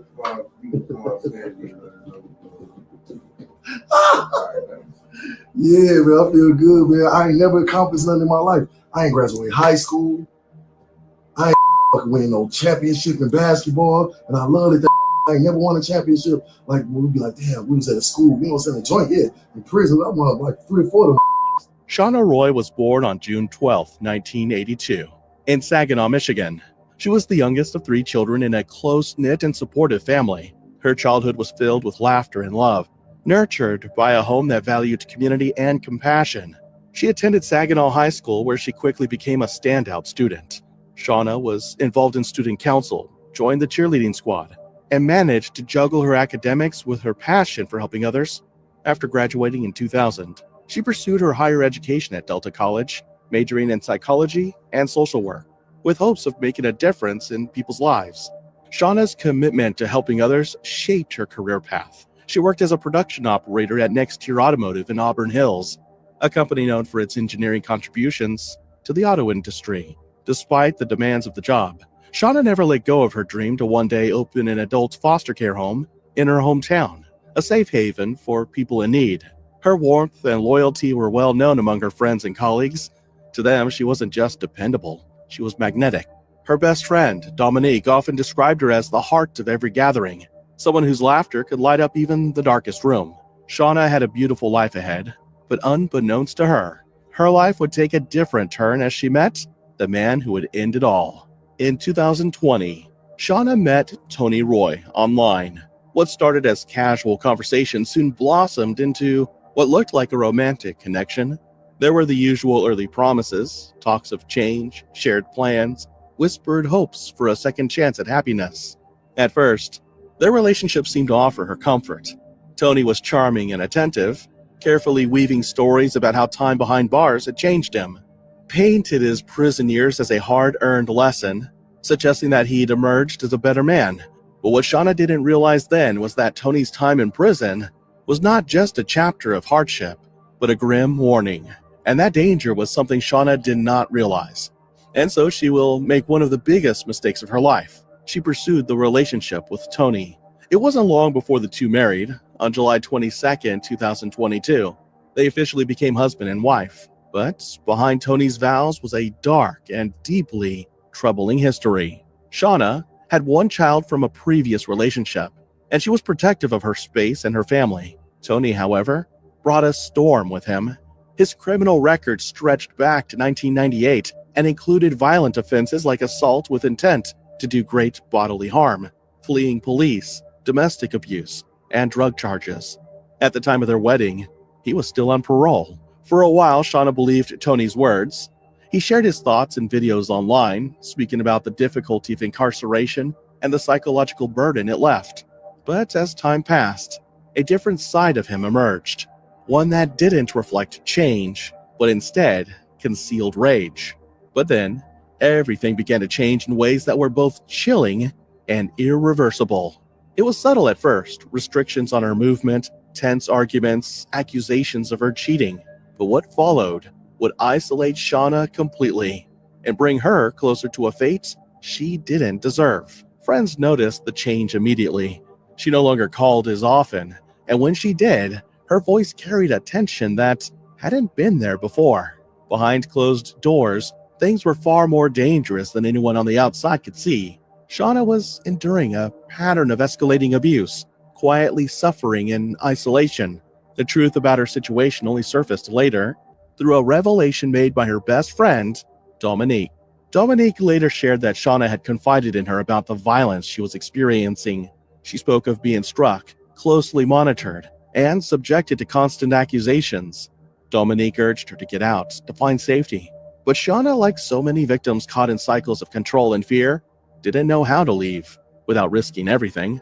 But on July 14, 2023, everything came to a devastating climax. The fear had reached its breaking point. Shauna told Tony that she was leaving him. She needed to return to Saginaw, to the family that still offered her hope, to the life she had once had before everything was consumed by his control. But Tony, violent, possessive, and incapable of letting go, saw her decision not as freedom, but as a betrayal. That night, inside the dim apartment on Kings Lane, Tony became something far worse than jealous. He erupted into unrelenting violence. With his bare fists and a cold metal pipe, he beat Shauna with such fatal force.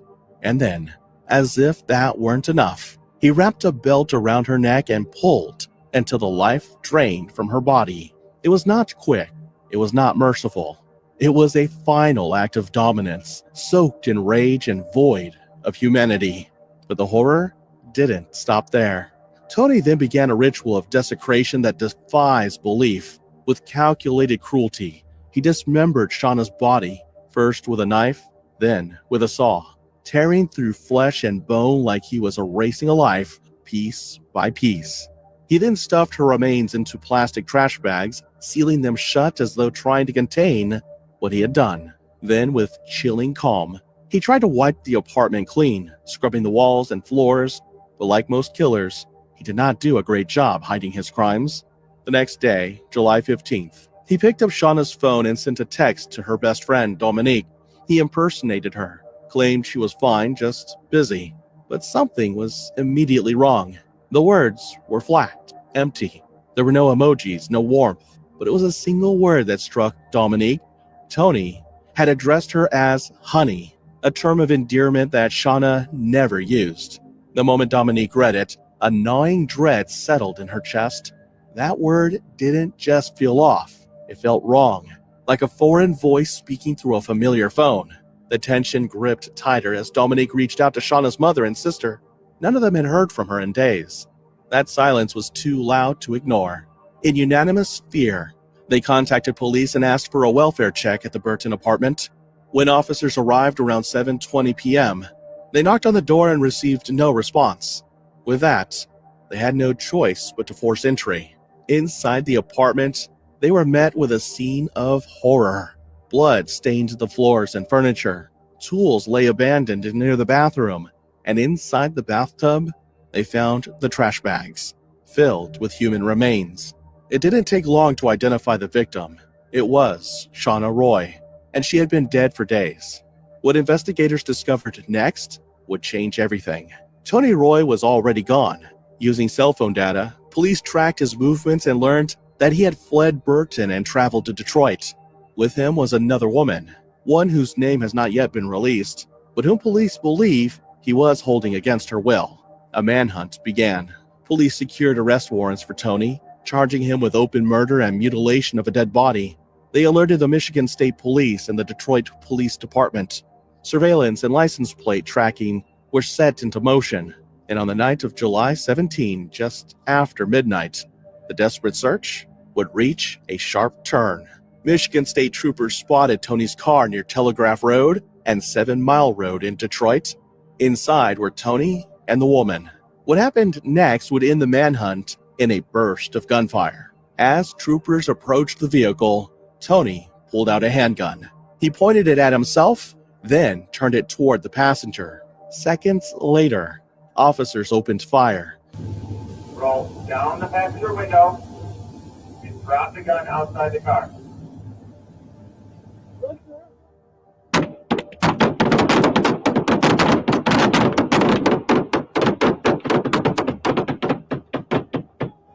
Get her out! Get her out!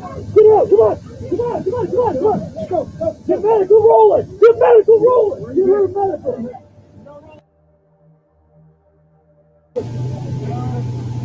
Hey, he's down. Unresponsive. Tony Roy was pronounced dead at the scene. The woman suffered minor injuries from shattered glass. Police recovered the weapon from the vehicle and confirmed it was registered to Tony. They also found Shauna's belongings in the car, her ID, her phone, her purse, linking him directly to the murder.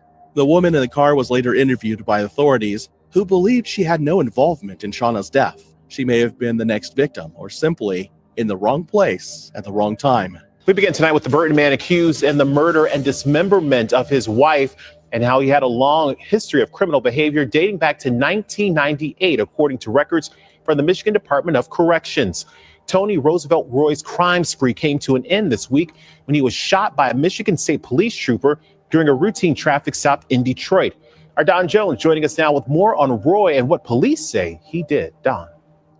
Matt, the details of this case are pretty gruesome. Police say Tony Roy, at the time of his death, was an absconder from parole.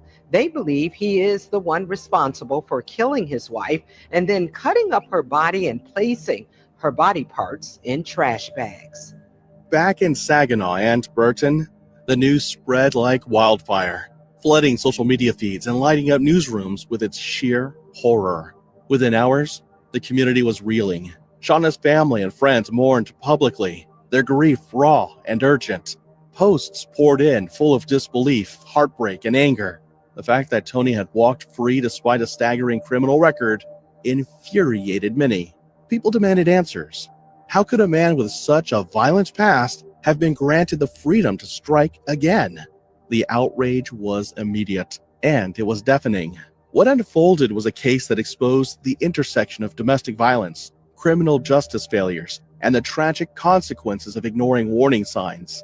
Authorities confirmed that they are continuing their investigation, aiming to establish a definitive timeline of events leading up to and following Shauna Roy's death. Law enforcement officials also stated they are coordinating with forensic experts to conduct a full analysis of the evidence, including the results of Shauna's autopsy, which remains pending. The autopsy is expected to help determine the exact cause of death and may provide additional insight into the condition of her remains and the possible use of substances by the suspect. Authorities have stated that preliminary findings point toward rage and jealousy as potential motives behind Tony Roy's actions. They believe it is likely that Tony suspected Shauna was planning to leave him, which may have escalated tensions in the days leading up to the murder. Law enforcement officials have also noted that toxicology testing is still underway to determine whether Tony may have been under the influence of drugs or alcohol at the time, but they have not confirmed this publicly as of yet. During the investigation, however, yet another revelation made this case even more disturbing. Dominic's interview with the media revealed a dark truth. As it turns out, Shauna had no knowledge of Tony's extensive criminal history when they got married. Tony deliberately misled Shauna about his background, presenting himself as someone who had turned his life around. Concerns about his behavior were raised within her circle, but Shauna, like many caught in cycles of manipulation, believed in the version of him he had carefully constructed. I appreciate y'all tuning in too, man. And giving my ratchet ass chance after chance after chance. Y'all still be loving me. I appreciate that. I know I keep up and keep going to jail. Keep hurting people that love me, you know what I'm saying? People that believe in me. So I just want to tell y'all, I love y'all, man. My family, friends, exes, my girls, whatever, my homies, you know what I'm saying? My baby Gigi, I appreciate y'all. the facade of a reformed man masking years of violence and deception. In the days following Tony's death and the discovery of Shauna's body, grief and outrage erupted online. Friends, family, and even strangers took to social media to share their heartbreak and condemn the brutality of the crime. Posts described Shauna as a warm, loving, and kind woman who had a gift for making others feel valued and safe. Many expressed disbelief that such a tragedy could have happened to someone so deeply cherished in her community. Commenters did not hold back in their fury toward Tony Ray. Many described him as a predator and a coward, someone who manipulated, abused, and ultimately destroyed the life of a woman who loved him. Several posts called for systemic change, pointing to the fact that Tony had a lengthy. So I know that was long, but when someone chokes you with the belt, with the life out of you, and dismembers you and places you, a body, in a bathtub and leaves you for dead. I met him. I remember people were advocating for him to get out of prison. And he was charming. People would call him Tree because he was, I think, 6'6", 6'7". And I'm quite sure she thought he was charming.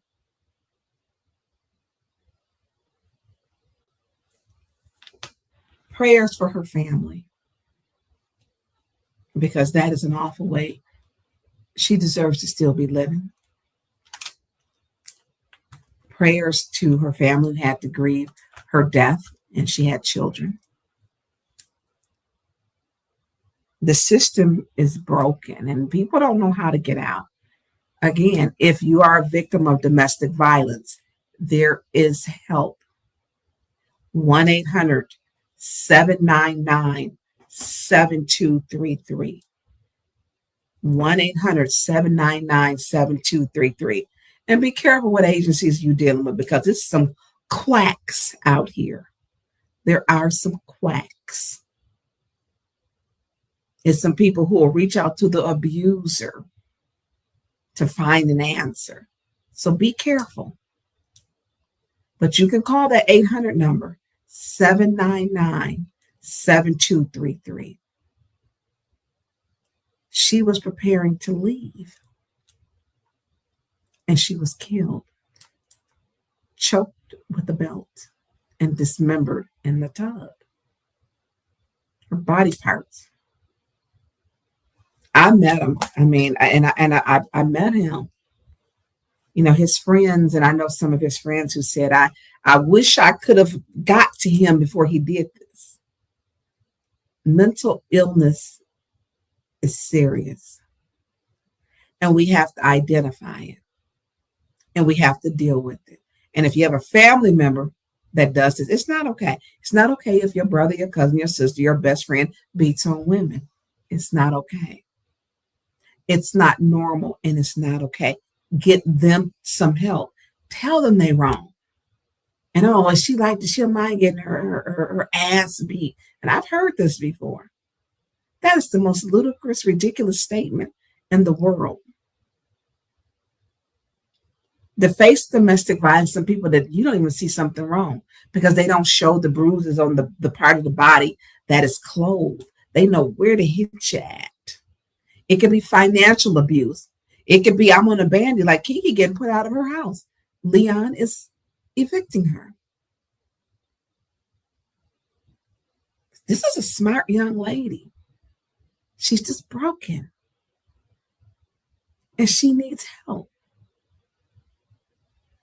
She needs help. She needs someone to advocate for her because he went and got manly and manly. I don't want Kiki to be the next Shauna. I don't want Kiki to be the lady that at Ford. I don't want that. Some of these men they're charming. I've seen some of the text messages that Leon sent to other women. He is charming. Remind me of Tony, what they call Tree. Tony Roy, remind me of it. He's very charming. Send me some inspiration. What do the women do? Send a picture of themselves, a picture that they deem to be cute or satisfying or appealing. What you doing, boo? I can't wait to see you. Roll you a blunt and lay next to you.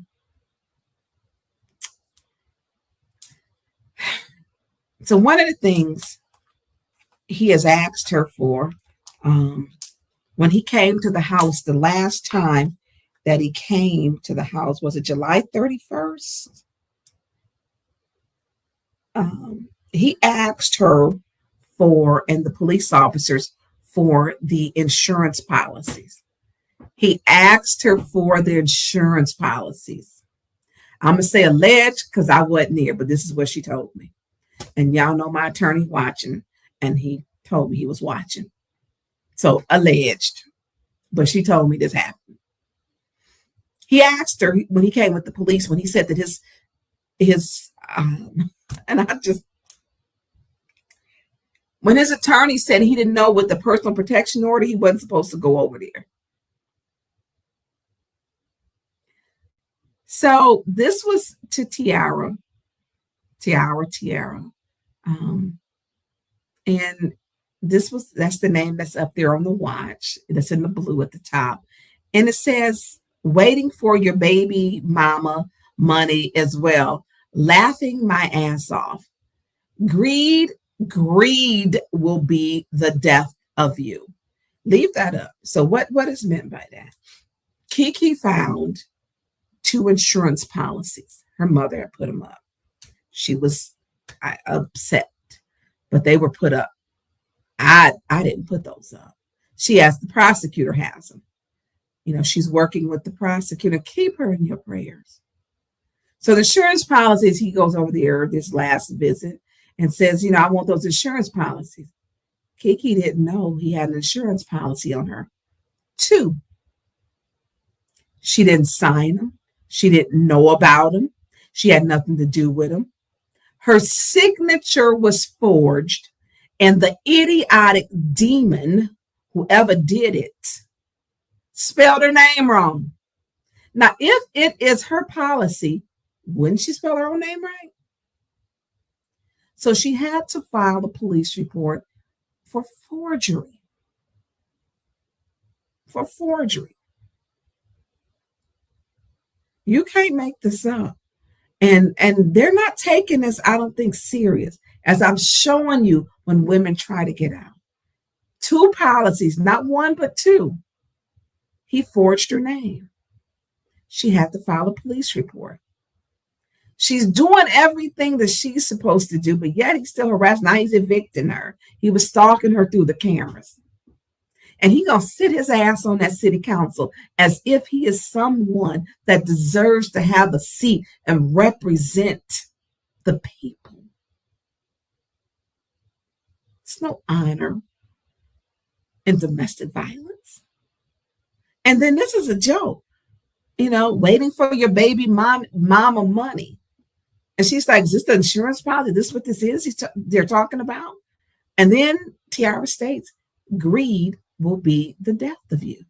Saying that you waiting to get the insurance policy money from her? Y'all see this? Then he told her, alleged, because I wasn't there, I was not there, that he told her to bring the insurance policies. He needed those. He said, I need those. He said, I need those insurance papers.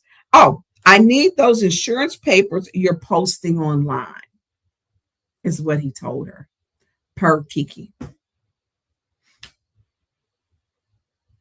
was 2 policies. Her name was forged, and they spelled her name wrong.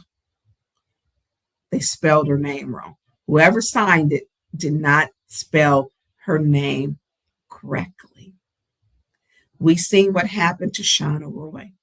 We see what happened to the young lady who was killed at Henry Ford. Domestic violence is real. These men have the same pattern. And I'm not saying every man, because I know there are some great men. They both had history of violence. Both of them have been incarcerated. Both of them have had their records expunged. Both of them were licensed to carry. Tony Roy's gun was registered. Do you hear me? His gun was registered to him. Leon has a CPL. He has guns registered to him.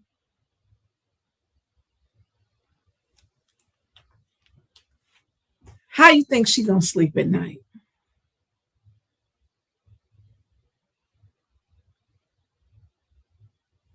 We just watched this story together. I don't ever want to have to watch Kiki's story, anyone's other story. And what they want me to do is to not help her. What they keep doing with the death threats is to stop me to push back from helping her. What they don't want is for her story to be told. What they want is for all of you to not support her. What they want is for each of you to not show up to wear purple, for each of you to show up and say that you will not represent the city with a felony and a misdemeanor. This is not right. And the women who don't say anything, now Judy had the nerves to say, this is Judy, Councilman Priestley said, if Trevor had ever put his hands on her knees, she would cut his effing balls off. Now, when I heard this, I was like, well, what was she talking about? Judy, you're palling around with Leon. Why haven't you denounced and spoke out against domestic violence against Kiki? Why hasn't? Well, Liddell said she was going around 9 allegedly on the watch. Now, these are the text messages that was on his watch. 810 News Media Group, who's on Monday through Fridays, 9 to 11 every day, and then other special times, first put up the watches and the text messages. Why hasn't Candace denounced this? Why hasn't these council people denounced this?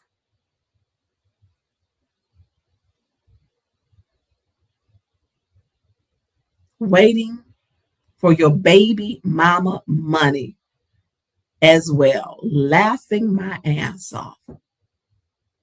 Greed will be the fall of you.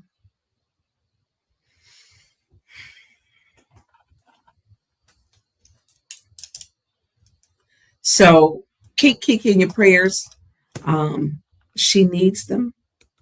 You know, asking that God put a hedge of protection around her and her children, and to protect her, and that may the system work for her in her favor, that may God give her favor and protect her, that may she have every need be addressed and be given to her before she has to ask for it.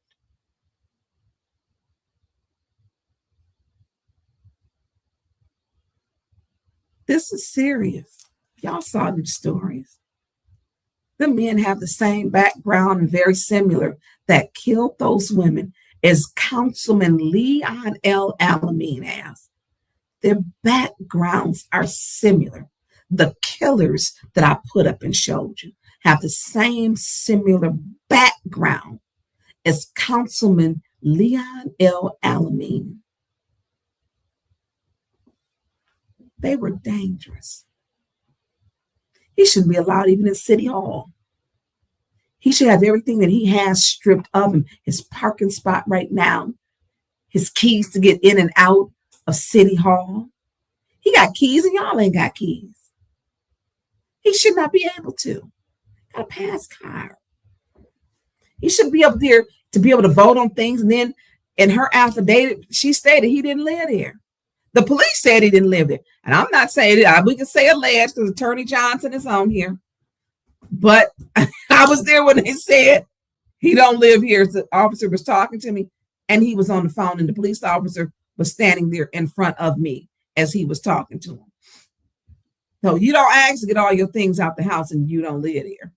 And I don't know how you live there and you got a whole lease with somebody else at another house.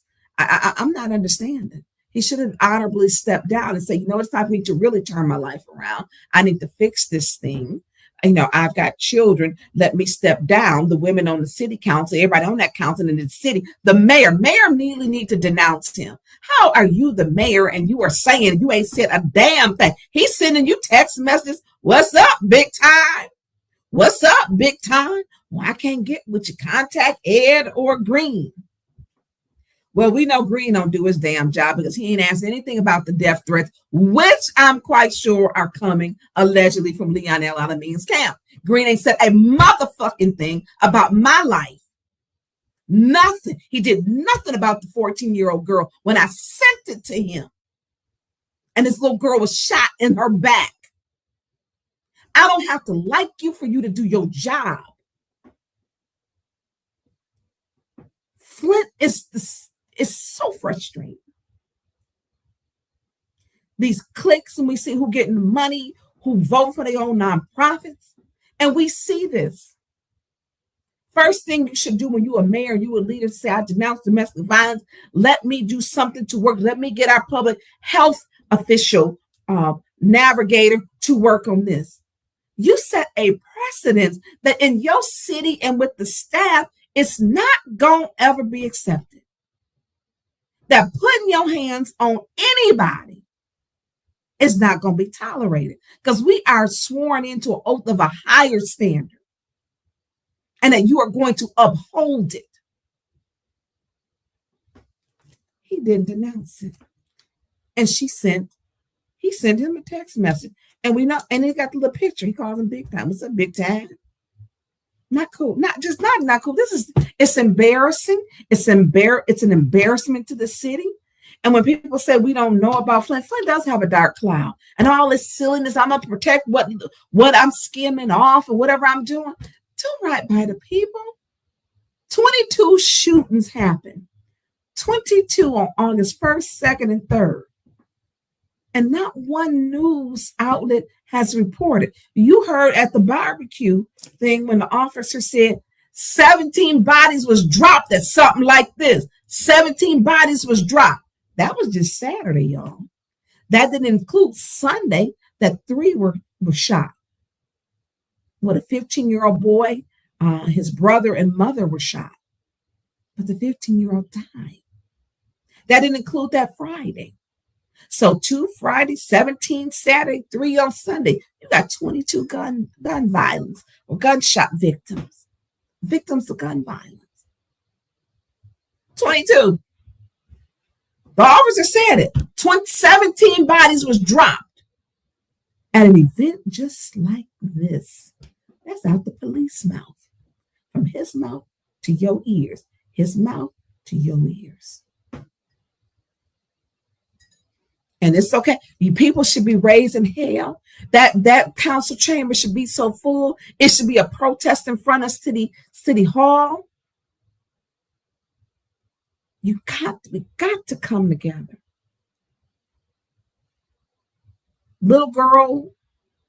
Two little girls were shot in their bed.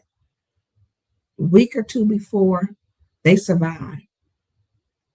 A little girl, Trinity, on Canterbury and Clay Road, was laying on the couch and she died. Deadly gunshot. 2 young men on Banbury Lane, shot and killed. And our mayor want to talk about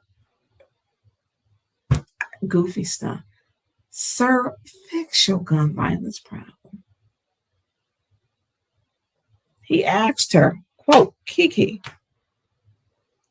told the police, bring those insurance papers you're posting online. Because I believe her mother posted them. Say a prayer for Kiki. May God protect her, put a hedge around her. May the angels protect her from the top of her head, the crown of her head, to the bottom of her feet. In Jesus' name. Amen. So, Producer Jay, can you pop on for a minute? Do you have the video where he was cussing her out? I have to find it. Okay, can you look for that one, please? Because and people have to hear that. So I am asking for an attorney to help affirm she needs someone to advocate for her. Domestic violence is real. Domestic violence kills. We know that Black women are 2 times more likely to die than our white counterparts. It's just true. So,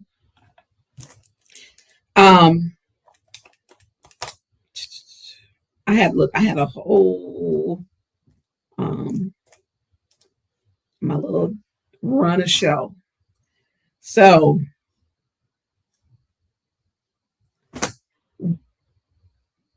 what you putting up now? I see the little purple box. I want to put up. So people were asking about about the election. So let me be clear. There are two investigations going on. Sheriff Swanson is investigating, and before the election occurred, the Flint City Clerk was doing an election. I don't work in a office. They noticed irregularities, and so that election investigation started beforehand. They sent I believe 7 agencies, and they're doing their job.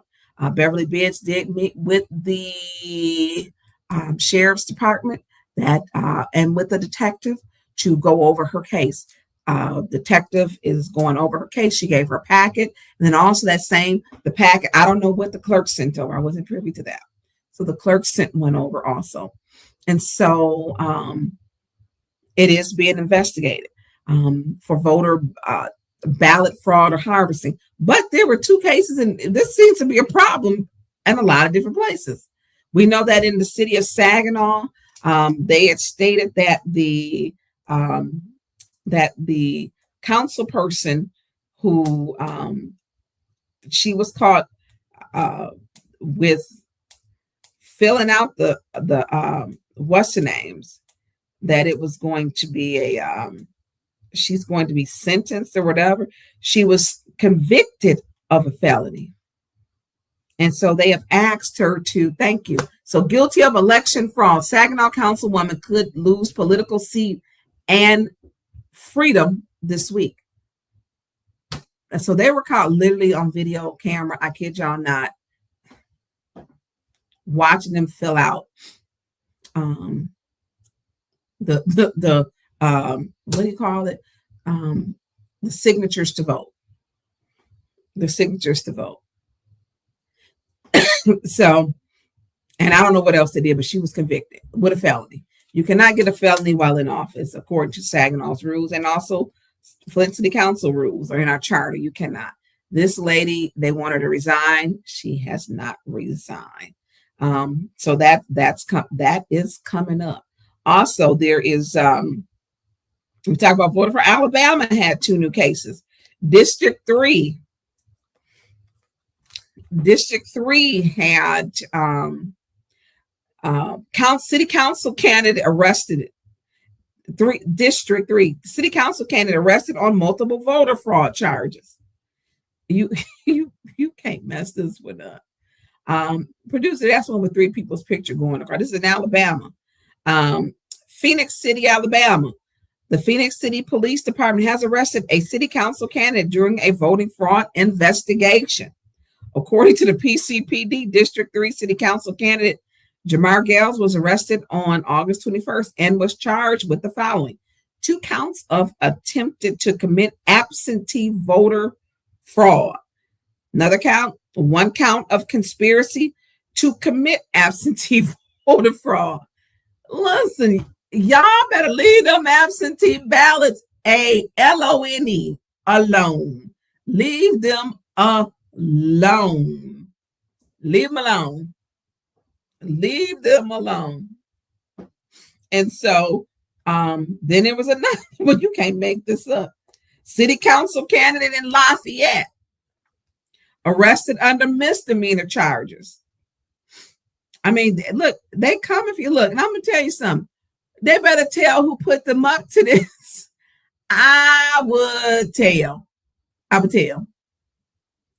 So Lafayette, Alabama, municipal elections are just weeks away from putting candidates in the spotlight in Chambers County. 1 city council candidate was just arrested and charged with ballot harvesting. I don't think I've done anything wrong to try to get you where you can vote, said candidate Andrew Vines on Friday, August 8th. Lafayette District B City Council candidate Andrew Vines was arrested on various misdemeanor charges. Andrew, come on. Look, this is what he said. This is cute, y'all. According to the Alabama Secretary of State's website, it is unlawful to distribute absentee ballot applications to any voter. And it is also unlawful to submit any absentee ballot applications that is not your own. Not your own. Now, I'm just saying that they said it was some irregularities with that in Flint. No, I'm just saying. So it's pre-filling the applications and mailing them in. Some of these applications, the signatures don't match on the statements that I have written. So that's where the forgery charges come in, said Captain Hinkle. Hinkle says Vines visited about 50 people and helped them fill out their absentee ballot applications. Y'all know you can't do that. So that goes, and I'm not saying anybody did. This is alleged that they're looking at. But everybody saw them signatures up there. I'm just saying. Y'all know we saw them signatures. And I'm going to tell you, LaShawn always speak to me. Sorry, yesterday at First Trinity Missionary Baptist Church. She was there. We spoke. But LaShawn, now come on now. The names that was up there look alike. Hinkle says Vines visited about 50 people and helped them, or allegedly looks like, help them fill out absentee ballots, mail it in for them. And Hinkle says there are four, only four, FOUR, where Vines signed the name of the, Vines, you can't sign the name of the resident. Vine explains the incident in a video posted to its campaign Facebook account. Vines gave news leader 9 permission to use the video. I believe every citizen should have the right to vote, Vines said. I would never go out and forge somebody's name. Listen, y'all, you can't fill out the name. You can't give, if Tonya Burns comes and say, look, they can't spell my name. Look, I can't write it in. And I darn sure can't leave the house with it. I can't leave it with it. My son can't leave with it. My sons, my daughter can't. You cannot. It is a felony. You can't do it. Vine said he visited the Chambers County Court Detention City and bonded out on all charges. I just want your vote and your support, said Vine. Vines, you didn't follow the rules. Vines explained the incident in the video. Vines, you can't do that. They tell you. July 3rd, Flint City Clerk Davina Donahue sent out a letter on how to handle absentee ballots. There were reports and complaints sent in that people's ballots were being filled out. Here's 3 things that we're looking for. Three. 1, the signature on file. 2, the signature on the ballot. All these have to match. The signature on the file don't match the signature on the ballot. Houston, we have a problem. 3, if the envelope that it comes in, the envelope. So if the envelope, that's right, envelope, that you put the ballot in, you stuff the ballot down in the envelope. If the envelope, it don't match, that's 3. Houston, we have a problem. And so there may be some problems with all 3 of those signatures matching. Because when the county clerk put them up, I was like, those did not match. I don't care what they say, in some of these posts. It has nothing to do with if you like a person. That lady speaks to me and I speak to her. And we was going to clean the kitchen up yesterday at First Trinity. But LaShawn, I don't know if it's alleged that you filled them out. Girl, you better tell on everybody. Girl, give them up. Tell on them. Tell on them. You know how to run that fine oil machine. Girl, I would tell. I would tell. Because this is her first time running. She know how to run a campaign. Not like that. That was a fine oil machine. So the clerk has to find enough evidence to do her own investigation to send over to the other agencies, the Michigan State Police, the county sheriffs, the state of elections, the county clerk, the prosecutor, the attorney general. And she obviously found enough, and it has not been concluded. And they are investigating it. Now, I'm just saying, if them 3 ain't, girl, you did something, look. Because they saying that they putting their children in this. I would tell. It is alleged. Look, I would tell. I bet, look, they told me this didn't count. They told me this. I would tell. Because I think that if it is alleged, and y'all, do we have those signatures? Can you put those up? Because we can't pretend like we did not see the signatures. We cannot pretend like we did not see them. We all saw them. We all saw them signatures. And them signatures, I'm like, yeah. Ooh. Vine's not just in Alabama. That was only 4. How many on that page? Let's go. 1, 2, 3, 4, 5. So each screen is 15. And it was how many screens? Now, if we're looking at that, and they have a handwriting expert also. We know that handwriting experts look at where you start at. Are you above the line, below the line? I talked to a handwriter, actually 2 of them. They look at the pressure of the pen or the pencil, the writing. They call it the writing instrument. They look at how the letters are formed. And I'm like, when I'm watching them, and Arthur Woodson, credit to Arthur Woodson, this is his video. He was there videotaping this live. And handwriting as the formation of the letters, your capital letters, your lowercase letters, where you begin, where you start, the pressure, they really go into a lot of detail. And I'm telling you, you're not going, I looked at them, and that's just one screen, y'all. She had 200, all her votes was write-ins, 200 and something of them, because she was not on the ballot. So she had 200 some write-ins. Listen, it's alleged. I'm just saying, girl, don't you get in trouble for them telling you what to do. And I'm gonna tell you, Mayor Neely asked me. I wasn't even running. He was like, I want you to run for state rep. But then it was John Cherry. I said, I'm not running for state rep because I don't live in Flushing anymore, and you know that. Well, they don't have to know that. Yeah, but orange is not my color. You are not putting me. No, Tonya Burns don't want no orange jumpsuit.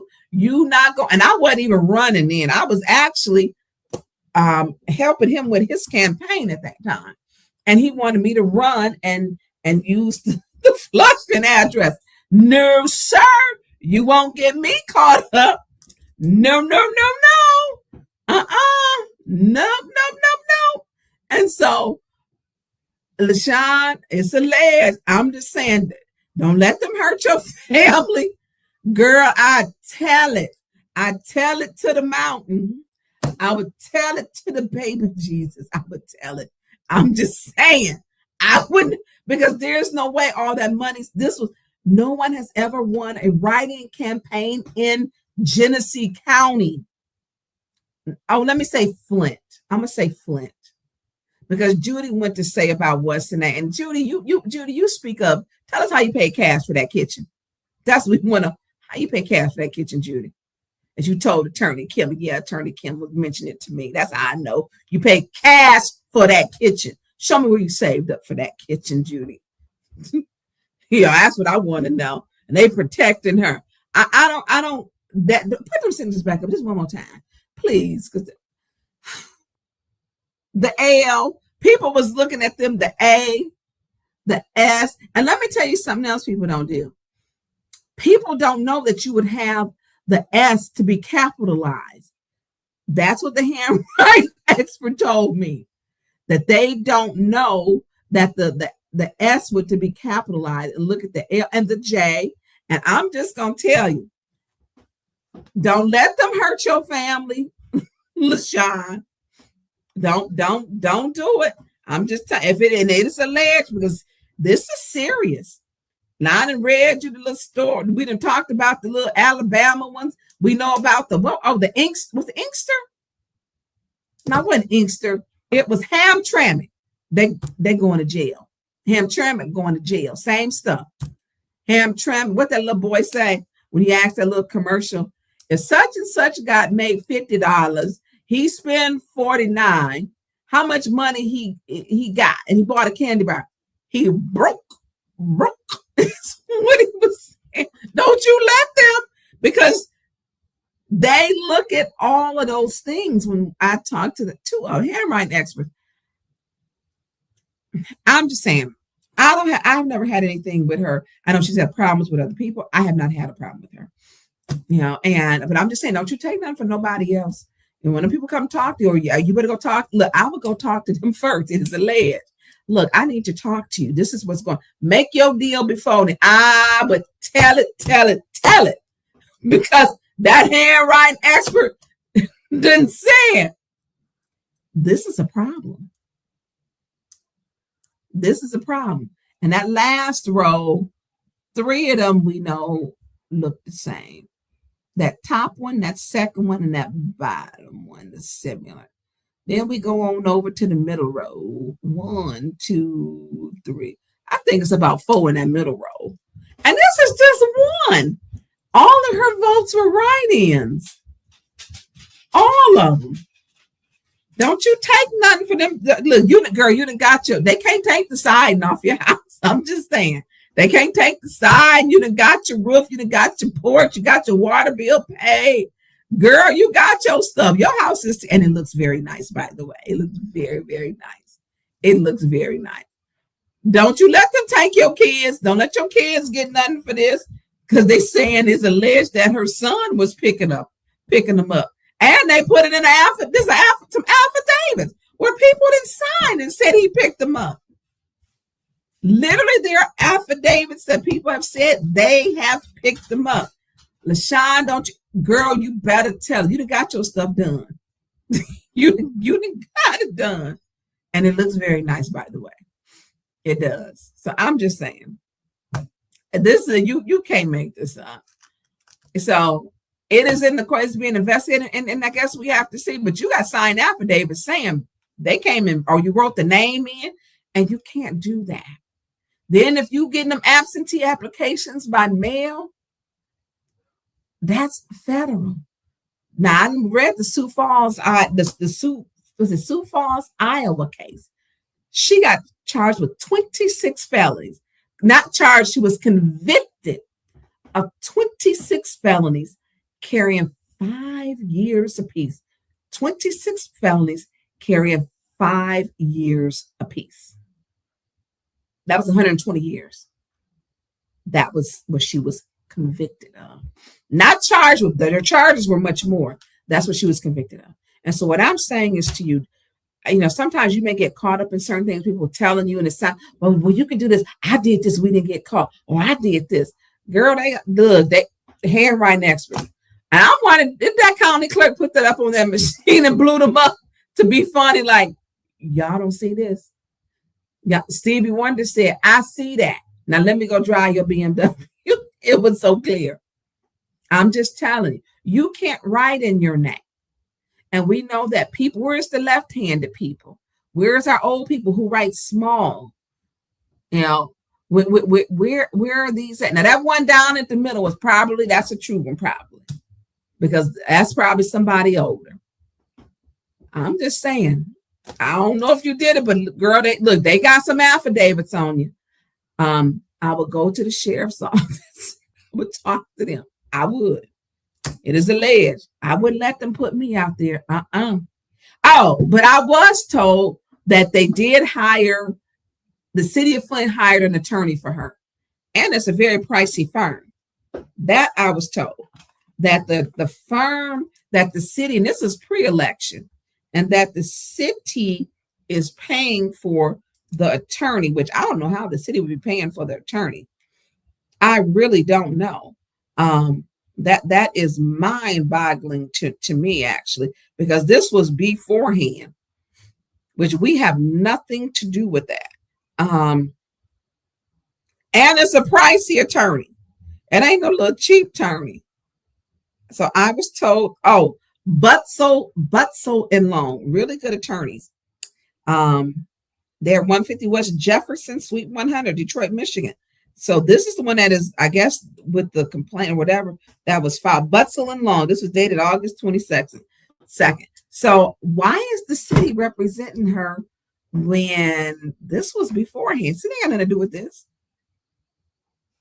It really don't. So I don't have no problems with LaShawn. We was gonna go clean that kitchen together at First Trinity yesterday for the church picnic day.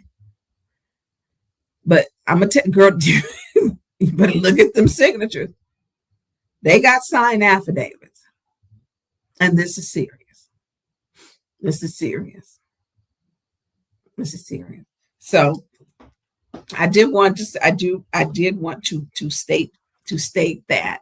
So every signature, what she got 200 and something was what she won by, which means all them signatures were write-ins. That means they go, people are like, why is it taking so long? All those write-ins she got, was it 275? Have got to be looked at, verified. And so it's not going to happen overnight. And I'm just saying, the county clerk put them things up there just as big. I'm like, come on. So elections are serious, and especially with the Republicans stating it. Republicans are very serious. They hate absentee ballots, absentee voter ballots. They hate them. And so they want to do away with them. Trump said he want to get away with them. And alone, he want to get rid of woke folks who like museums. You want to get rid of the woke folk, and you want to get rid of absentee ballot. Everybody got to come in to vote. Now, this is not helping us, because some people, this is not helping us. It's not helping us. So I'm just saying. So and you can't make this up. This is very real. Now I'm just saying. County clerk, no, he put that up there. In other words, y'all can't be that stupid. It's what he was saying. Like, y'all know y'all see this. Okay. So someone asked me about can you put up the Eric Mays thing? I don't even know what to say about this. I'm gonna tell you. And then we're gonna do some call-ins. And maybe she'll call in to explain it. I don't know. So 810 Flint put up a thing about the naming of the building. The naming of the building, we were told in every single press conference by Mayor Neely, we're going to name it after the building after Eric Mays. We're going to name the Hasselbrink Center after Eric Mays. So some people don't understand. The building is a city building. Hasselbrink Senior Center is a nonprofit. That nonprofit now resides within the lovely boundaries of the 6th Ward with the House of Esther. Welcome to the 6th Ward, where we won't throw you out or evict you. We won't do that because we want you there. And so, this was so renaming of the Hasselbrink Center. 810, thank you, Xavier, because you do an awesome job. Renaming of Hasselbrink Center honor Councilman Mays. So one of the things for me was y'all saw that sign that was duct taped up to the front of the building that fell down. It was duct taped and fell down. So resolution, we voted all on it to pass with Councilman Eric B. Mays' name be on it. So if we're naming it after him, then it should adorn his full name. Simple as that. That is my thought process. That is my feelings. That's how I feel, and so on. So this was put up there. It was a simple resolution. It was named the Mays Center by the mayor. It did not come through city council. And what we have to do is work with city council and the administration. Nothing is for certain until we actually vote on it, put it into ordinance by law. Everybody know that. And so this was put up. And then there was, can you put up the next one? So then I saw this and I didn't comment on it, but Nikki Reed, who states she's over Councilman Mays' son's, his sole heir, as she was rudely texting me during Michael Doan's gala event, that I did not respond to her. So she made the post, and then there was she posted and said, I guess I had ulterior motives. Look, ain't no money in Mays' estate. Okay. It's not. It's just not. So she made a comment and she said, because it was taken down, but somebody got it before she did it. So Nikki Reed states, Councilwoman Tonya Burns doesn't have the authority to name anything after Eric Mays. Eric Mays or should try to push for an agenda with her cronies. I don't have cronies, Nikki, and I told you this on the phone yesterday, very politely, and didn't swear at you. Only Hakeem Mays and you have the legal authority to name things related to Eric Mays. That is a lie. His name is not trademarked. Furthermore, it's a city building. She didn't understand the difference between the building and the nonprofit that was Hasselbring, and she decided to throw Beverly Lewis in here, not even knowing what was going on. She says, if they try to name the Eric B. Mays Senior Center, we'll see how that plays out. Oh, what a nasty woman. There's an ongoing investigation into embezzlement and money laundering, and this could be a part of it. Politicians should name things after people in their own names if they want to honor someone. I don't even know what that means, because my mentality level wasn't able to scoop down and reach that low to process that. So 8110 Flint, Xavier said, that's not how it works. Thank you, Xavier, for understanding the process. So let me be clear before I read Xavier. There is nothing for me to gain. She did tell me, however, I was not Eric Mays' family. I don't know how she thinks she is. Eric Mays, I have always said, was married to my Aunt Martha Mays. We've been at functions together. My friendship with Mays did not start when I got on council. It did not. It did not happen, period. Councilman Mays was able to cultivate many special relationships with many people. My relationship with him was way before council. His father, the late Pastor Mays of Shiloh Missionary Baptist Church, passed away years ago and was, as I said, married to my Aunt Martha Mays. So I don't know what she's talking about. So I met Nikki. I met her for the first time during the funeral. Mays called her a few times on the phone and told the story. In one time or two times she fell asleep. I don't remember. But Mays had all these love tragedies, is what I call them. He called them love stories. I call them tragedies. And so there is nothing to gain. She also stated that my personal attorneys were Lintel Law. I told her my personal attorneys I have is actually Terry Johnson, who's been on here. That's my personal attorney. I mean, I have a relationship with John and them. I don't know who my cronies would be, because I don't have cronies. And the fact that I know there's anybody seen them screenshots where she's talked highly of Mayor Neely. Let me be clear.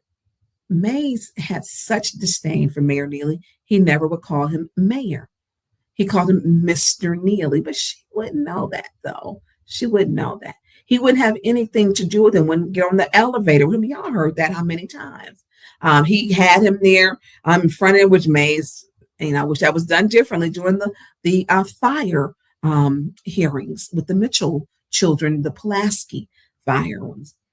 There's nothing to gain, Nikki Reed, and what I'm not going to let you do is run all over. Not the one. So 810 Flint stated, because she had a bunch of misinformation and highlighting this and whatever. And she was, when I talked to her, she did say she was upset because I had stated that Councilman Mays would never accept the fact that Leon L. Alameen had donated to whatever it was she had.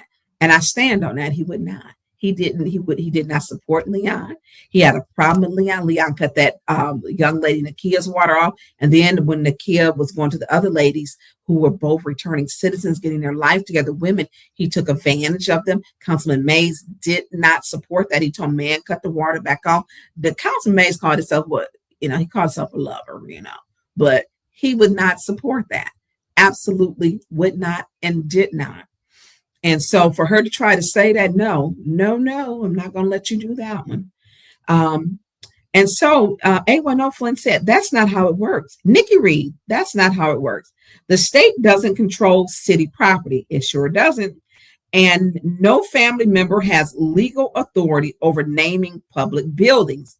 The city council votes on these decisions. Families are sometimes consulted as a courtesy, but they don't have veto power, saying only Hakeem can approve something like that. It's just made up. Now she's taking her LSAT or whatever, but she should know this is basic law. I mean, he does not. You can also read the Flint City Charter, and you can look. I'll make it some. You can Google it. So I did tell her in the conversation that I reached out to her and sent her a text. And in the conversation, I said, you let me hear Hakeem state that he doesn't want the building named after his father. So she called me back. And what did Hakeem say? Which he says, no, I never said that. I don't have no problem with the building being named after my father and my father's legacy. Now, she did delete this message, but someone on the I'm a screenshot crew had it. And so what happened? He didn't have a problem. He had a very cordial. I was on my way to Michael Doan's gala where she wanted to spaz out about this mess. I don't know what it is she doing. I don't care. I don't have cronies. I'm not owned by anyone. I have an independent vote. My vote, my voice, I own it. I control it. It's going to be that way, period. Period. So then she sends me all through the Western Name. She's sending me, I don't even know what. So she's sending me then. Oh my God, it was garbage. So then she's sending me, and I'm gonna read it, and maybe y'all can help me out because I was just a little befuddled. Let me go on. So she sends me, and I think I sent you the text message so we can put them up, and people can read along. So she sent me a big old thing and then contradicting the conversation that we just had. So she sends me a text, a very lengthy one, at 9:41 p.m. Nikki, I'm not your friend. Why are you texting me? Dear Tonya, regarding Eric Mays' legacy and affiliations, this letter pertains to the legacy of Eric B. Mays, managed through the Eric B. Mays Foundation Incorporated. Now, whatever her battle is with Lento Law and this, Mays don't have money. There is no money. I also made her aware that the multi-member board, you will get nothing on. There is no money to be gained for that. It is not a monetary value that's going to be awarded. What it is just a statement that states that they were not legal. You don't get any money. It's $0 to get there. Zilch. She says the foundation operates with the aim of upholding the values and contributions of Eric Mays to the community.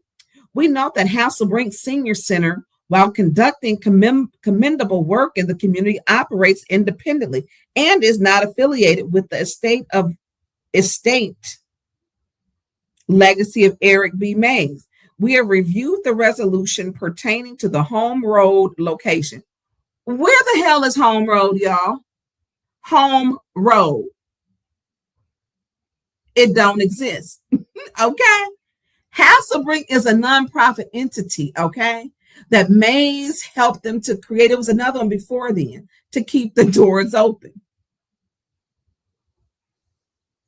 So then it says this building location was a building name, and as we move forward, Hakeem and I will engage with the city in an official capacity to honor Eric B. Mays' legacy as appropriate as we see fit. Nikki, I don't give a damn what you think. How about that? No further petition is required at the top. There was no petition. It was a resolution. Understand the difference at the title at the top of it. Nor do we need another second senior city building name for Eric Mays. We have our foundations. Your ass don't even live here. You don't. The building was set to be named after Eric Mays. Put his name on it. Simple as that. We don't need another building. What is you even talking about? Go find Holmes Road. That ain't even a street. You don't live here. You don't even know what you're talking about. Nor do we need another second senior center building named for Eric Mays. That's because you're dealing with Mayor Neely. Let's see how that works out for you. That's just foolishness and foolery. Mays, we have such much. Everything will be going through there moving forward. I don't even know what the hell that means. The Eric B. Mays Foundation Incorporated, where Hakeem is involved as a key figure and continue the legacy, remains committed to managing and advancing the legacy of Eric B. Mays. Well, Hakeem was on the phone saying he had no problem with his father's name being on the building. Nikki, why are you in this? This ain't got nothing to do with you. Note on rights of heirs. Girl, look, go read a book. And then she put sincerely Eric B. Mays Foundation. You are getting nothing to gain here. There's no money for the lawsuit me and Mays put. And by the way, it's being appealed, Nikki, by the city. So then she sends some other shit to me and says, my bad, disregard the attachment. It was sent in error. Have a blessed one. Then she sent again, what time did this one come? 10:20.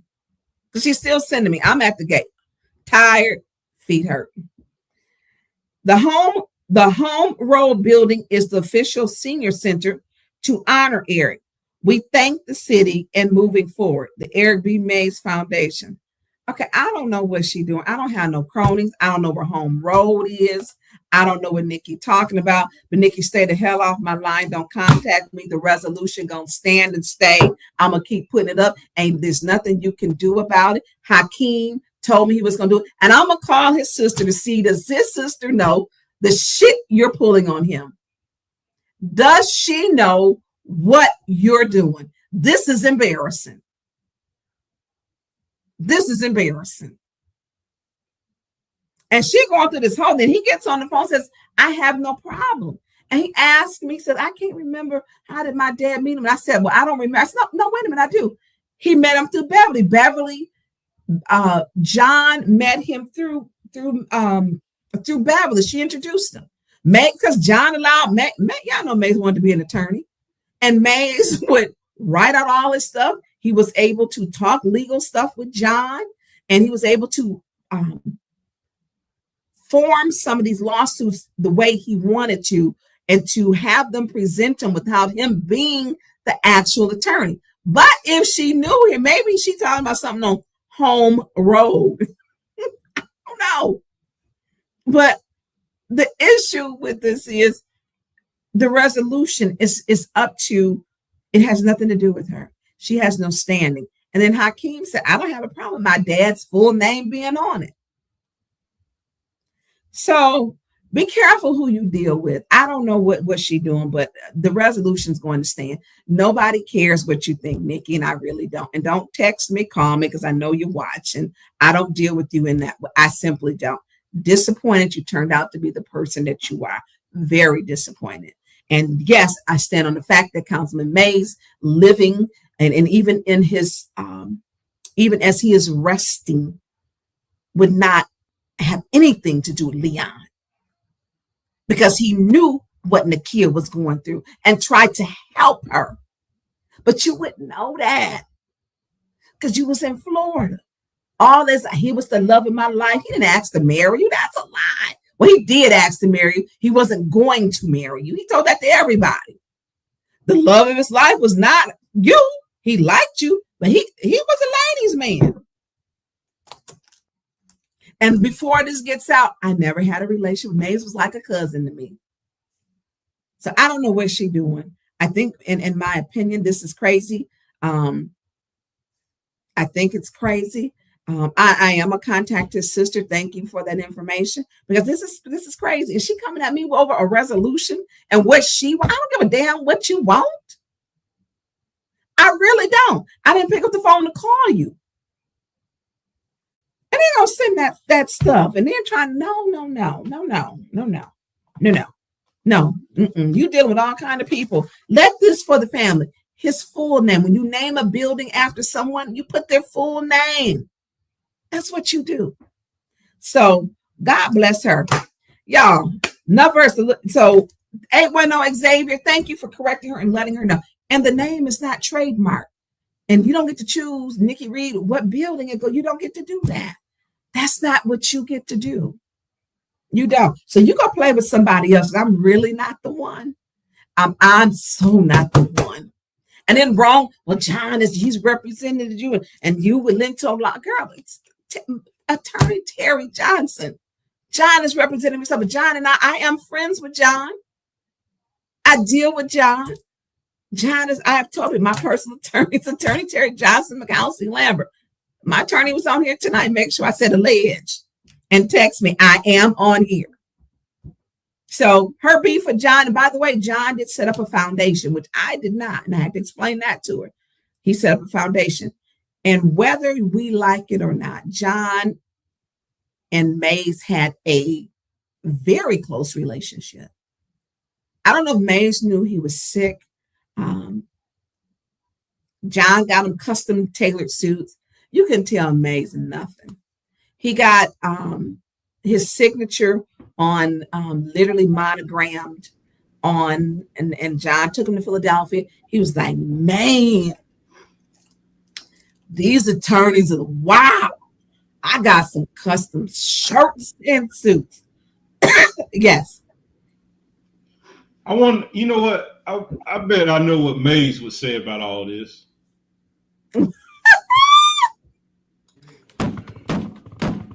I want to run.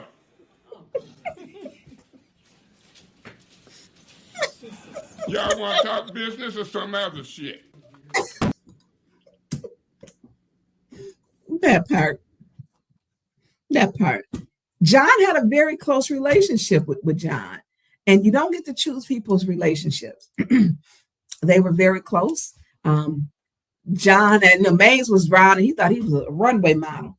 He had those suits on with the hats and the shoes. And, I remember he called me and he said, I think he had on that day the one of the gray suits. And his shirts were monogrammed with his full name, Eric B. Mays. The monogram on his shirt said Eric B. Mays. And he's like, hold on. I said, and I'm holding on. I hear all this music in the background. It was a marching band. I said, where are you at? This is wow. I got off the plane. They had a marching band. And I'm glad he got his flowers before. So John had him traveling all over, literally all over Texas, Arkansas, Philadelphia, Georgia, Florida. And he did this with them because that was their friendship. Nobody was going to take advantage of Mays. That was not going to happen.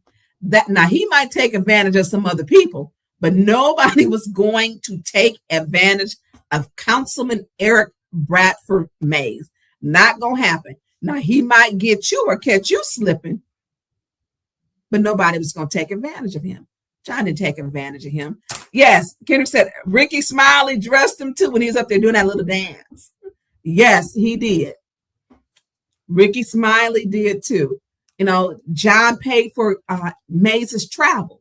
John bought him a laptop so he could, and because he never took a city laptop. John showed him how to use the laptop.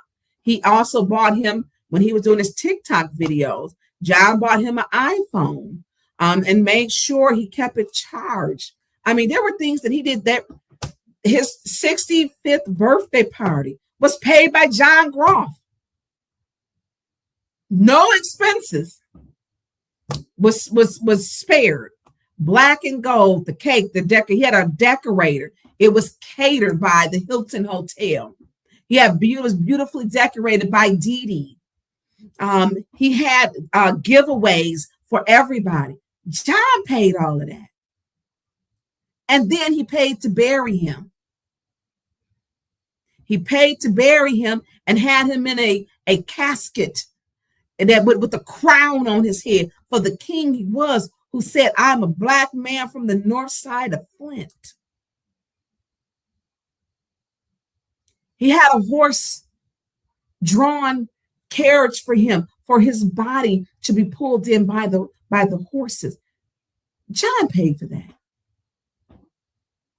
And let this be clear. I don't get a dime for John. I don't work for him. I'm on their payroll. John was a friend to Eric Mays. Whether you approved of the relationship or not, he was a friend. And that funeral, because he had to keep his staff here, they probably spent $40,000, $50,000. He paid to bury him. And then they paid to make sure for a month when Hakeem was here. Was it a month? I think for maybe 6 weeks. He housed them at the Hilton Hotel. Then put them at a bed and breakfast, Airbnb. He bought clothes. He bought video games. He took care of those kids like they were, while they were here, his family. the way Mays would have wanted him to do. He did that. He had them at the Hilton. He made sure he had Beverly go out to buy the kids clothes. They had new it was given by Tots for La Celeste. Celeste gave the mother and the kids the girls beautiful dresses and dressed Hakeem's wife. So whether you like whatever they had a relationship, John was a friend to Councilman Eric Mays. He was a friend to him.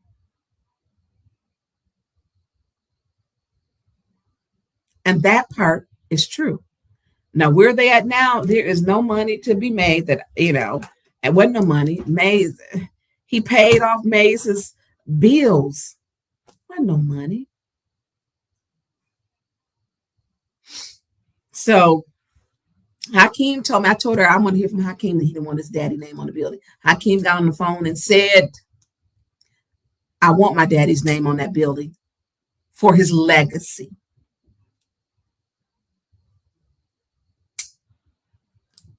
And then I guess she thought she was going to put me in my place. Girl, no, wrong one. Not today. John was a friend to Councilman Eric Mays while he was living and in his death. He was. So if you want to call in, chime in with Tonya Burns at 810-354-5843. But listen, donate to listen, he done made a new sign out of pink. Please kindly donate to Producer J, $ Cash App 1987. So when will we now she tells Johnny got a heart to go.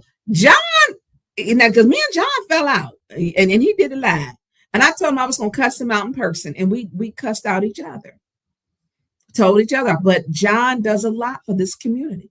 John, Mercedes Kinney with her etiquette school, paid $850 to make sure the girls all had dresses. He does a lot for this community, and he's a very eccentric man. He got monkeys, okay, Ginger and Chuck. He's very eccentric, and I'm not gonna pretend like me and him didn't have major beef over some bull, and I didn't engage with him when I told him how we settled it privately. So if you want to chime in, 810-354-5843. John Groff was a friend to Councilman Eric Mays. So you want to call in and say a couple things. Someone asked, when will they vote? It'll be on the agenda tomorrow. There is a Councilwoman Candace Machado has a 10-minute special. She want to talk. Yes. You had a caller on, but they hung up. Caller, what's your name? Where you calling from? They hung up. Oh, look, call back. Look, why Carol calling? Carol, I'm still on my show. Y'all phone line messing up. I'm trying to call in here. Oh, but she said the phone line messing up. So what's up, Carol? Yeah, can y'all hear Carol? Put a 1 in if y'all can hear Carol. Y'all can. Well, first off, I was calling in to speak to one of the other topics, but you know how you go. But I'd like to say, as far as Councilman Mays goes, you're absolutely right. Councilman Mays would have never supported what is going on in the community in the way that the residents have been treated. He's never supported that. And he was working with Nakia, which is how I initially met Nakia when she was going through some changes and stuff. And, we all had did the Magic Johnson turkey giveaway together is when I first met Nakia. So when this thing happened with Councilman Elamine, I was already familiar with her and some of the hardships that she had faced and the fact that she had to leave town because this was allowed to happen to her. And this was before he was a councilman. Let's be clear. There's an assault on Black lives right now in our country, especially Black women and girls, okay? Over 65,000 Black women and girls are missing, and they're not even being reported or talked about. So the fact that we are victims of domestic violence at such alarming rates is not shocking. And the fact that they allow these type of people to roam amongst us, right? And just women, period, though, in general. Let's be honest. Even though we're marginalized more than any other group of people, let's be honest, there's an assault on women and girls that are taking place, period, right? The fact that he's being allowed to violate a PPO is absolutely appalling, especially since he's so great at fouling them against other people, right? Right. So I would think that if he is fouling them like that against other people, he knows what the terms of the agreement is, right? So I don't buy that he didn't know. He's doing what he wants to do, like he's been doing. And when we were running in the election, he spoke about this comprehensive plan and the gang task force. And you know, for law enforcement to step it up, and he was going to do all these great things, right? But it looks like he is adding to the crime in the community. You know, that's serious. This is the mother of his child that some other lady is snickling about profiting off of her demise, possibly. It's not funny. See, it's okay when it's somebody else's, until it's your mother, your sister, your grandmother, right? It's not funny and it's not okay, because this would have never been allowed to happen in some other areas, right? No, it's not. So, you know, I just the fact that the blind eye is being turned yet again, because we did report the Kia Wakefield situation, right? Sure did. It did. Yeah, that video came out before the election. Okay. Brandishing is illegal. And when you walk into somebody's home with your pistol out, you're brandishing. You're not the police, and you didn't have a warrant to just walk in there armed like that. And the sheriff evicts. He's not the sheriff. The sheriff department evicts you. He did an illegal eviction. Tonya, even the sheriff has to come with a warrant to walk into your house. Mm-hmm. Okay? The sheriff even the sheriff has to have a warrant when he comes to your home.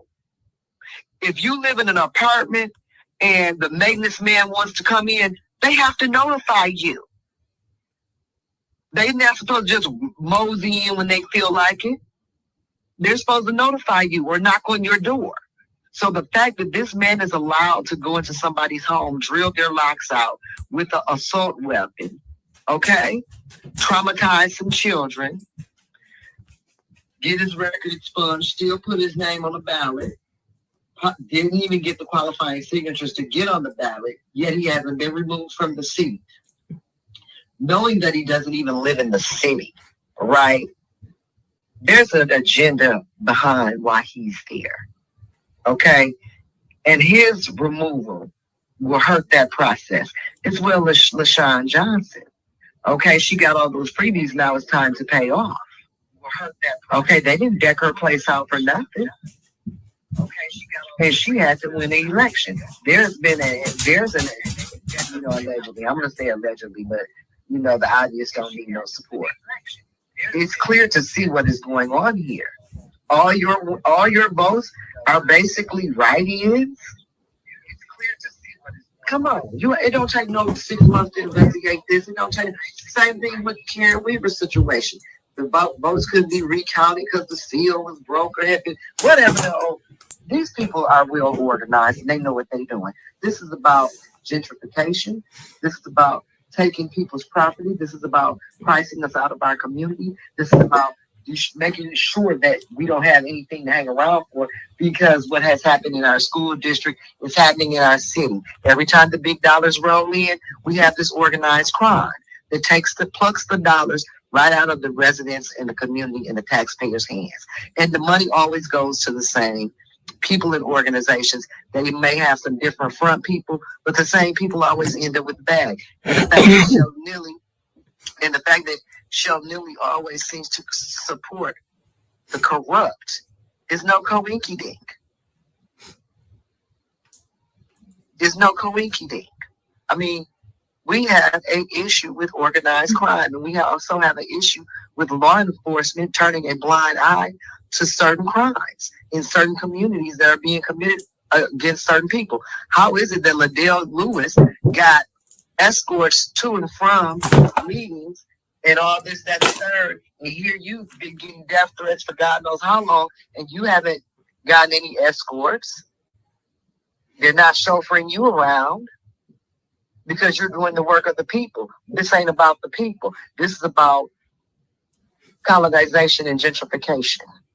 And these are the puppets that they're using against our community. Why would she put her freedom on the line to forge ballots, elections fraud? Why would she put herself in that position? Why would she take a chance like that? And why is the city paying her legal fee? Let paying anybody's legal fees. Bustle and loan is not cheap.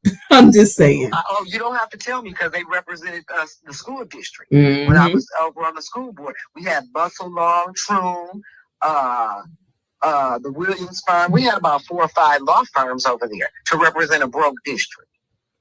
So Philip Johnson says she got about 270 write-in votes. Girl, LaShawn, if, I don't know if it's something legal, but if so, girl, you better tell them now. Because they didn't got affidavits with her children or saying that the son, I'm not going, because she wouldn't have prior knowledge of that. I mean, that's a well-oiled machine. Girl, they ain't gonna come. Look, they're not gonna come back and take your shingles off your roof and your siding off or your porch. Girl, you got that. I'm telling everybody. Well, let me tell you something too. It's hard to go back and say, you know what? I've been lying and cheating and spilling. Because when she comes out openly and says that, alleged. Now she has to tell on some folks. That's how it goes. And see, now who you gonna tell on? Leon, he already caught. It ain't gonna do you no good to tell on him. Liddell, she might be already caught too. The mayor, well, I mean, I just think if we had some real investigations, it wouldn't be hard to catch these people. And the fact that these people are not being investigated, there's a lot about who all is involved in the corruption. Okay. And what else did you talk about? I don't know, but you've been on about 9 minutes. And what else? Well, you guys, I'm trying to touch all bases because I called about 75 times. So let me get it off. I got to go get the phone charger. Okay, I call back then. I let somebody else jump in. No, ain't nobody else calling. I put the number to call back. No, they listening and they're listening to you in the chat. No, I'm just saying I'm gonna have to go grab the phone charger. Let me see. Look. Okay, look, I'm over here. I went to eat Ruffles then. Wait, you eating potato chips? Well, I thought you was throwing me off, so I figured I might as well go. Michelle Merritt said, the machine continues white collar crime, organized crime, and all the other games they play in our face. They try to make it look like legal business. Philip Johnson, what's bigger crime? People who commit them or people who let them do it? Come on now. Era says, I like Miss Carol. Well, here's the deal, too. Let me say this. Well, hold on. Marcia Tolbert said, that's Miss California. It will take the FBI and Department of Justice to come in to investigate.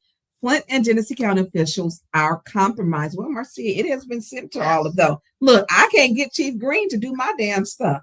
And so what do I have to do? Hey, I got to go to high authority. Yeah, police chief who I told the day before, I put it in writing because I don't trust him. I put it in writing. I sent it to him by email. I texted. I sent it to 2 other detectives. A 14-year-old was still shot. I gave them the address of the man, of the shooter they had just seen. I tried to call him. You can't take my call. Look, it ain't a like thing. Look, I need to tell you, I have people who want to talk and you didn't pick your damn phone up. People who want to tell you to clean up crime in your community and you don't return the call? No, because it ain't their kids getting killed. It's your kids, their kids. It's intentional. Absolutely. It's intentional. Now, what was the crib? Did the crib have a good turnout? Oh, now I'm gonna say I love the Crim vibe down there, but I didn't go. Oh, okay. Because I haven't heard any word on the crowd. Nothing, and it was you know, look, I did the crim. I act like I ran the crim, but I did walk up and for my cousin Nicholas Harrison with my Aunt Beverly and family and friends last year. And yes, I got a medal, y'all. I'm gonna have to put it up there. But this year, you know, I have to be careful because Chief Green, which it is in his job, and look, I'm gonna talk to my attorney. I need to sue the damn city. Sure do. I need to sue the city. It's his damn job to make sure elected officials are protected. It's in his public safety plan that if elected officials have a credible threat, that they are to investigate it to give us rights and to make sure we are protected. I ain't got none of y'all. I ain't got none of that. I got nothing, not a damn thing. You run up on me, you gonna catch some. I'm not gonna play with folks. You know, I'm getting all kind of. Winter sent me a threat. She texted first, and then I didn't see it. Winters, and she said, "Tonya, Winters Hall." She said, "Tonya, you didn't see that?" And then she called me. She says, "I need you to see this. A threat came in Friday on my life again." I said, "No, I didn't see it." And so her and I, we had a good conversation. We had a really good one. And so it was another threat. I mean, they just out here saying your police chief is a fucking joke. Basically, we don't respect him. We don't give a damn about you because it tells you where it's coming from. And so I called one of the agencies. I called one of the agencies and they told me this. It is the responsibility of your police chief to protect city council. That is his duty. If he's not doing his duty, he needs to be removed. And I mean, I'm getting they threatened through producer Jay. And I was getting now I think I did turn around the one, but it was calling threatening. He was like, because he knew Liddell. Liddell had his ass calling me. She did. Well, let's be clear. They've allowed her to do downright dirty too, okay? Just like she kept saying Piper called her a monkey, which he did not. We heard what he said. But we heard her call him a bitch. Okay? We heard her call him a bitch when he was going to his car, where she thought it was nobody there but him and her. But he was smart enough to turn his phone on because she's so predictable and hateful. And that's what they do. They will wait till they think nobody is looking.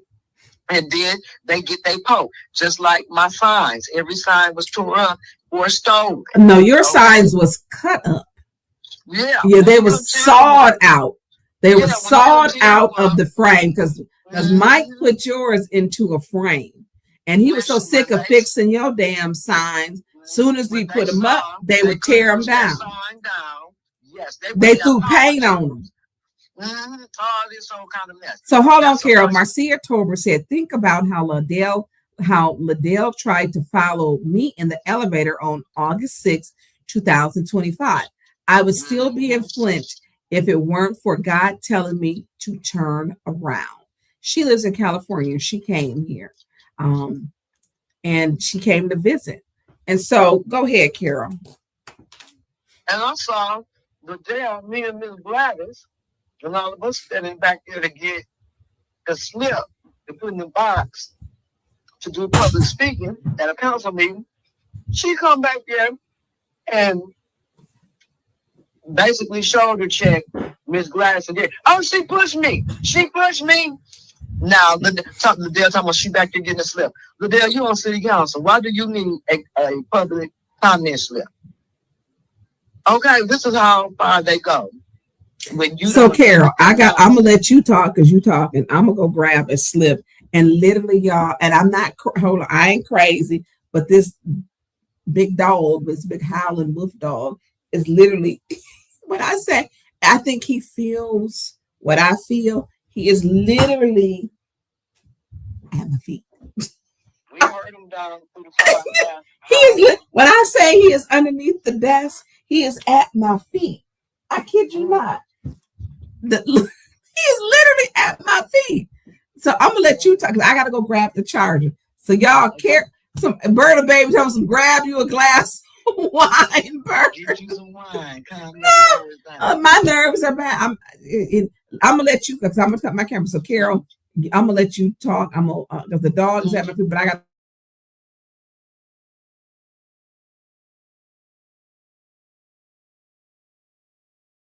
because remember Rose's campaign headquarters got burned up twice. Okay. Then after that, I got put my signs up. Every sign tore up, banners removed. One woman reported a man. Remember, well, if you follow my podcast at the time, in 1420, I spoke about one resident caught a man removing my sign out her yard, talking about he was fixing it. It was a man, a short, stocky man with a hoodie.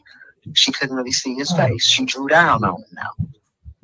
So the fact that these things are taking place, and the fact that this guy operates the way he do, and the fact that, let's remember this too. Remember, it was spoke on that Rodney Porter said that Mayor Neely was trying to get him to lay hands or deal with, allegedly, on Jedediah Brown.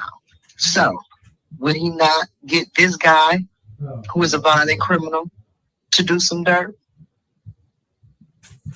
Would that not equate somebody's? Okay, and then he's being accused of possible arson on some of his residents and collecting insurance. Well, Rose's place of business, Rose's campaign quarters, just so happened to get burned down. And so did Nakia's house. Wow, what a coinky-dink. Anyway, it's not that hard to solve some of these crimes, right? Some of this stuff is just very, very obvious. Some of these crimes that, like blatant, somebody blatantly was tearing up my signs and cutting them down. When somebody blatantly drilled out somebody's locks and went up in their house with a Draco. Somebody blatantly came to somebody's house that has a PPO on them after they got out of jail, drilling out their locks. Okay? Hey, it's not that hard to figure out. And I also spoke about, we have a young lady walking around here with a bullet in her and afraid to report it because of stuff like this. This man is being allowed to get away with the unthinkable. And guess what? After somebody gets hurt, just like with the young lady in Kings Lane, we're doing studies to see if it was something in his, did he have drugs in his system? And we're investigating. Look, the investigation is null and void after the fact of the crime. Okay, if you ain't gonna investigate to prevent the crime or to catch a criminal, and in that case, the criminal was already dead. So why are you spending dollars to see if he was on drugs? What difference does that make? This young lady is gone. Her family will never see her again. Okay, do you think they care if he was on drugs? They care about, they lost somebody.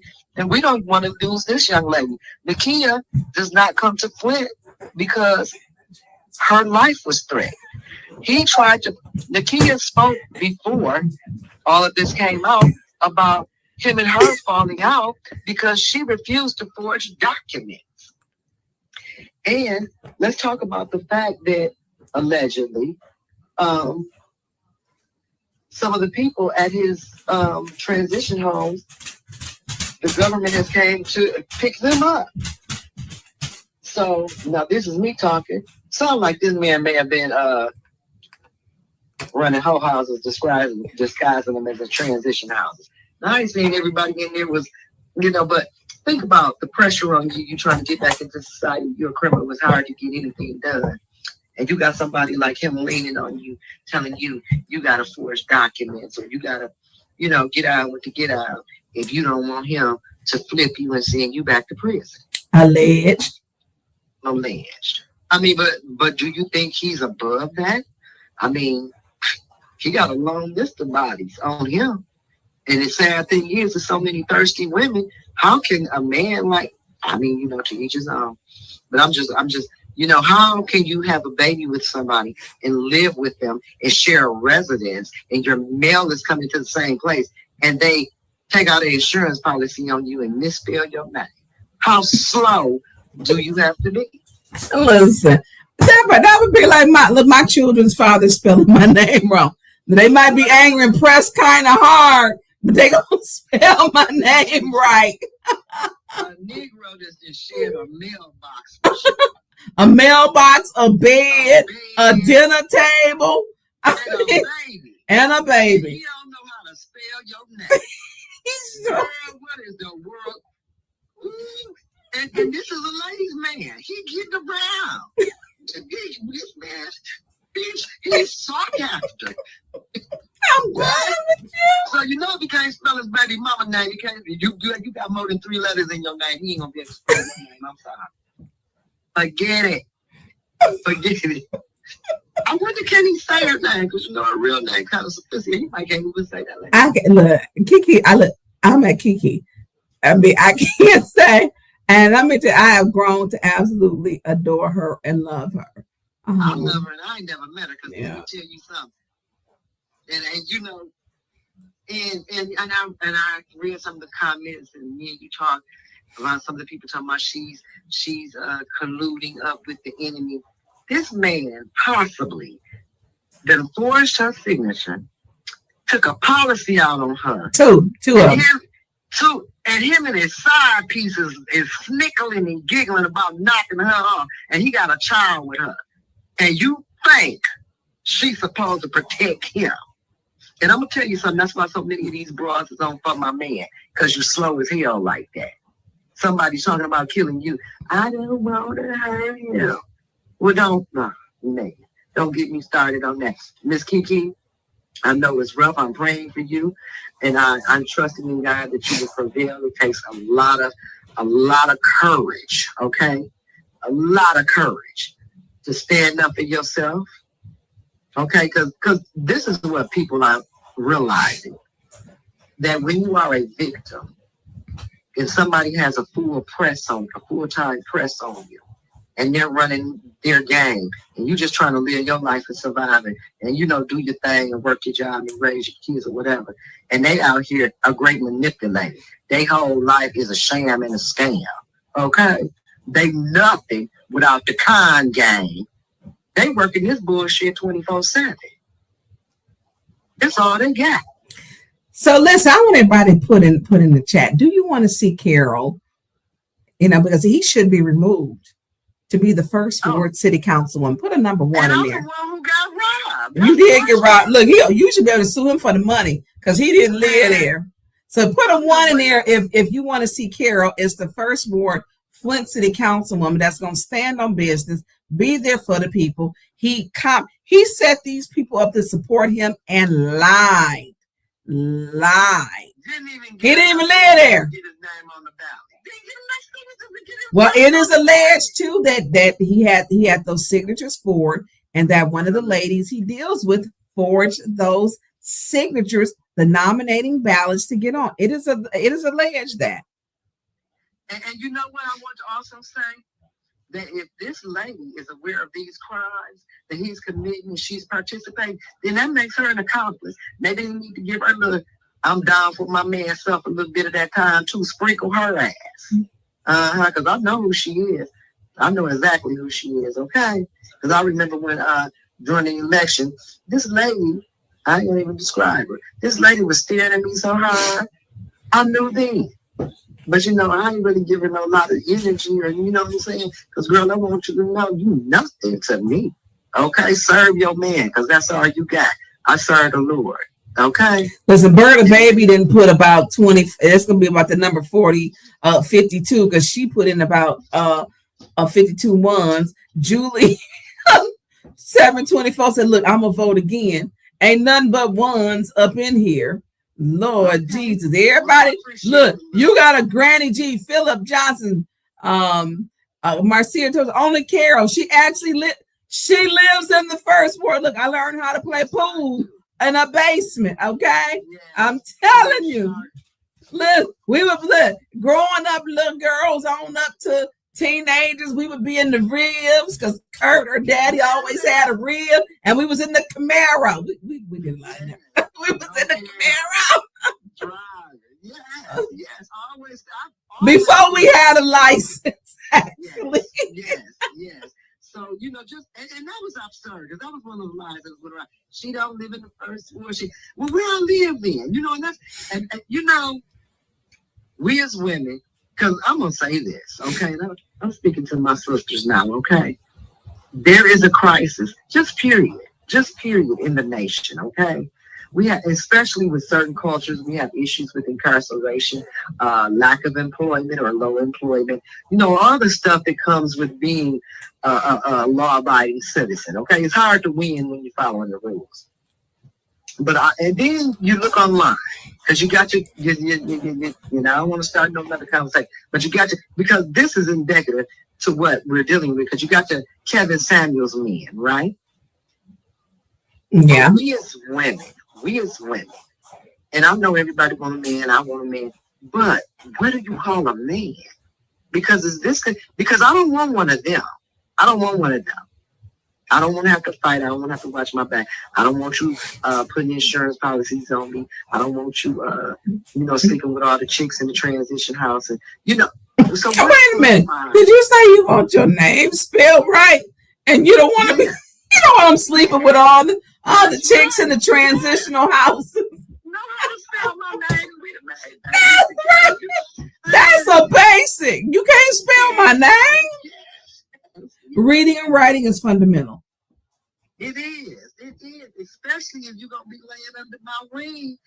I mean, even if you ain't going to read and write, I got to teach you that. If you don't know, let me know. Because it's shameful. It's shameful. Because one thing is for sure, the insurance company knows this woman is educated and she knows how to spell her name. Okay? These ain't no smart criminals. These are criminals that have been granted immunity. That's really all this is coming down to. Because if you or I got out of jail today and then violated the PPO, we didn't know wouldn't be a good enough excuse. Mm-hmm. You see what I'm saying? So let's be clear here. This man is being treated special. All these people that have stole these elections, because I'm going to bring this back up. When Jan Marie and Candace had that election, I never will forget it. Candace was high capping and whoop, whoop, whoop. And I got up there and spoke on that absentee ballot. And she dropped her head and tucked her tail, and you could have bought her for a wood nickel with the center tail. She looked like a cat that ate the canary, okay? I knew in that moment, she done forged, allegedly, she done forged some absentee ballots too. I guarantee you, it's been some, look at all that. I guarantee you, all of those people who have won elections, all of it has been questionable. Even with that school board, took 2 weeks to settle a school board election with 75 voters. Quit playing with me. You know Flint don't vote. But they needed to get their hands on those ESSER funds.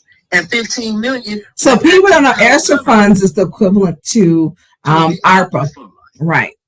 But they're for education for the schools. That is correct. And the Flint schools got almost $200 million. Okay.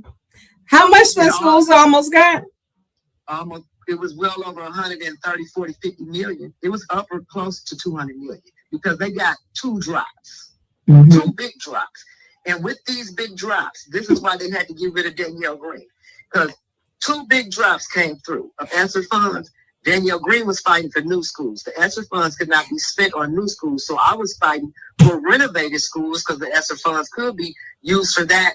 And we already had the buildings. So the fact that they had to close 4 buildings in neighborhoods where there's families and they didn't fix those buildings. And I'm going to say this again. Laura McIntyre, I do believe, is the vice president at this time of the Flint School Board. And Joyce McNeil is the president. Laura McIntyre sits on Leon Elamine's board for Maid Institute. So make no mistake about it. The hustle is orchestrated. So she sits on his board? Yes, or she stepped down, but at one point she sat on his board for Maid Institute. Yes, absolutely. When she got on the Flint Community School District board, she was on the Maid Institute's board. And I would urge somebody to check that unless she's recently stepped down. But yeah, so all these people, allegedly, I'm gonna say, is in cahoots together. And they all, and all the money, I heard they're calling them the Golden Girls because they've given away all the school district's wealth, okay? All of it. And we all know the school districts, the school helps sell the properties, the real estate, okay? When families that are growing and working class people move to a neighborhood, The first thing they want to know about after they fall in love with the house is, how is the school district? Okay? So, make no mistake about it. This is organized crippling. Yeah, I I would not buy a home in a bad school district. And when we decided to separate, I did not take my son out of the school district he was in because I wasn't going to put him in a failing school system. And I don't have a baby dad. I have a father to my children. And so we decided, well, you know, Ken, and we co-parent. And I was not going to do that. My other two children graduated, and I wasn't going to take him out of that. And I did not. You know, my son's father is a great father, and I won't take that. And I can't teach him how to be a man because I'm not a man. Nope. I'm a mom and I'm a woman, and he has a father who stands for some, who loves his son. So we co-parent. He goes in between. Right. And so, I mean, you know, and I wouldn't do it. And absolutely, when we bought that, we built that house, it was because one, the school district, two, the other school districts were failing their benchmarks with the state. They were failing them. And I was not going to, education was, it still is important. You know, my son now is in college, his second year in college on scholarship. He wants to be a cardiologist. And so that's the last one. The other two are doing well, doing very well, actually. They like, Mom, we make 4 to 5 times what you make. And they do, you know. And they like, why are you doing this? And let me bust it down for you. Let me put it in layman's terms. You are not going to spend several $100,000 on a house, and your kids can't even go to school in their community. Okay? That's what it comes. I'm not going to spend my money in a community that has nothing to offer up, not even basic education. Because when you sacrifice your kids' education, you sacrifice their future. Absolutely. So Clack is on here. Clack said, have you seen any more schools demolished or cleaned up since he got off the board? Ain't gonna happen. Clack Carol said it ain't gonna happen. And they done gave back all the money. So Philip Johnson said, often men are better at raising men. I'm gonna disagree with you, Philip Johnson, because when you have a 2-parent family household, children emulate the same sex parent. It is for the women to tell their daughters how to be a woman. It is for the young men, the fathers, to tell their sons how to be a man. And I'm not a man. I can't tell my son, I can tell him to be an honorable person, to be law abiding, how to love and give him those things, but I'm not a man. I have a participating male, a father figure. And if he wasn't, my dads are participating in my children's life. So I vehemently disagree with that. Now fathers love their daughters. Don't get me wrong, because even Carol has got, she tell you how much she loved. You know, she had bonus daddy like I did, you know, and how much she loved, you know, and it's the love. That's my man still to this day. That's my man, $1 trillion grand. Okay, you cremated it. He over here with me. This house I live in, my daddy that raised me bought this. Okay, he made sure I can be the boss chick that I am today. He made sure I can get to Jackson State University and ain't got to. Yeah, because you had a little black and gold Sunbird back then, brand new. Yep, he bought my first brand new car and my first used car too. Okay. Okay. All them designer jeans and stuff I wore, I couldn't have had that without him. And I'm gonna tell you this: it take a real man to raise somebody else's child and love them like your own. Now I don't care. And let me tell you something. Him and my mama, they went through their changes or whatever, but I ain't had nothing to do with their breakup. That's them. Okay. My mama, he wasn't mistreating my mama. She, you know, matter of fact, he messed up. He spoiled all of us. Maybe that's why I'm single. Maybe the bar was set too high. Okay. And I'm going to put this out here and I'll leave that alone. But when I was growing up, he was my first example. He was my first Valentine. And he used to go to the mall with me and my friend Tanya Woods, he would sit on the bench while I shot, and I would go get him, and he would pay for my stuff, or he would give me the money. Okay, that was my first man that took me to the mall and let me get what I wanted. So, you know, anything a man had to do for me, it would be nice. But I never really needed a man, and he taught me that after I quit depending on him, first I need to depend on myself. Teach your daughter, because they talk about strong women, but if it weren't for strong women, where would our community be? So teach your daughter to get their own meat and potatoes. If a gentleman can provide some gravy, that's fine. I like gravy. I don't have to have gravy. See what I'm saying? Get your own meat and potatoes. And that's just about, or be in a position to get your own meat and potatoes if necessary. It is nothing. And that's another way men trap women financially. When you have no, that's abuse. That's abuse too. It is. And it is. And it ends up being physical abuse and mental abuse, because then, and if you have children, now I'm tolerating stuff because I don't want to end up out here with my babies on my own. Because a lot of men, if the mama ain't laying with them, they don't want to take care of the kids. Okay, let's just be clear.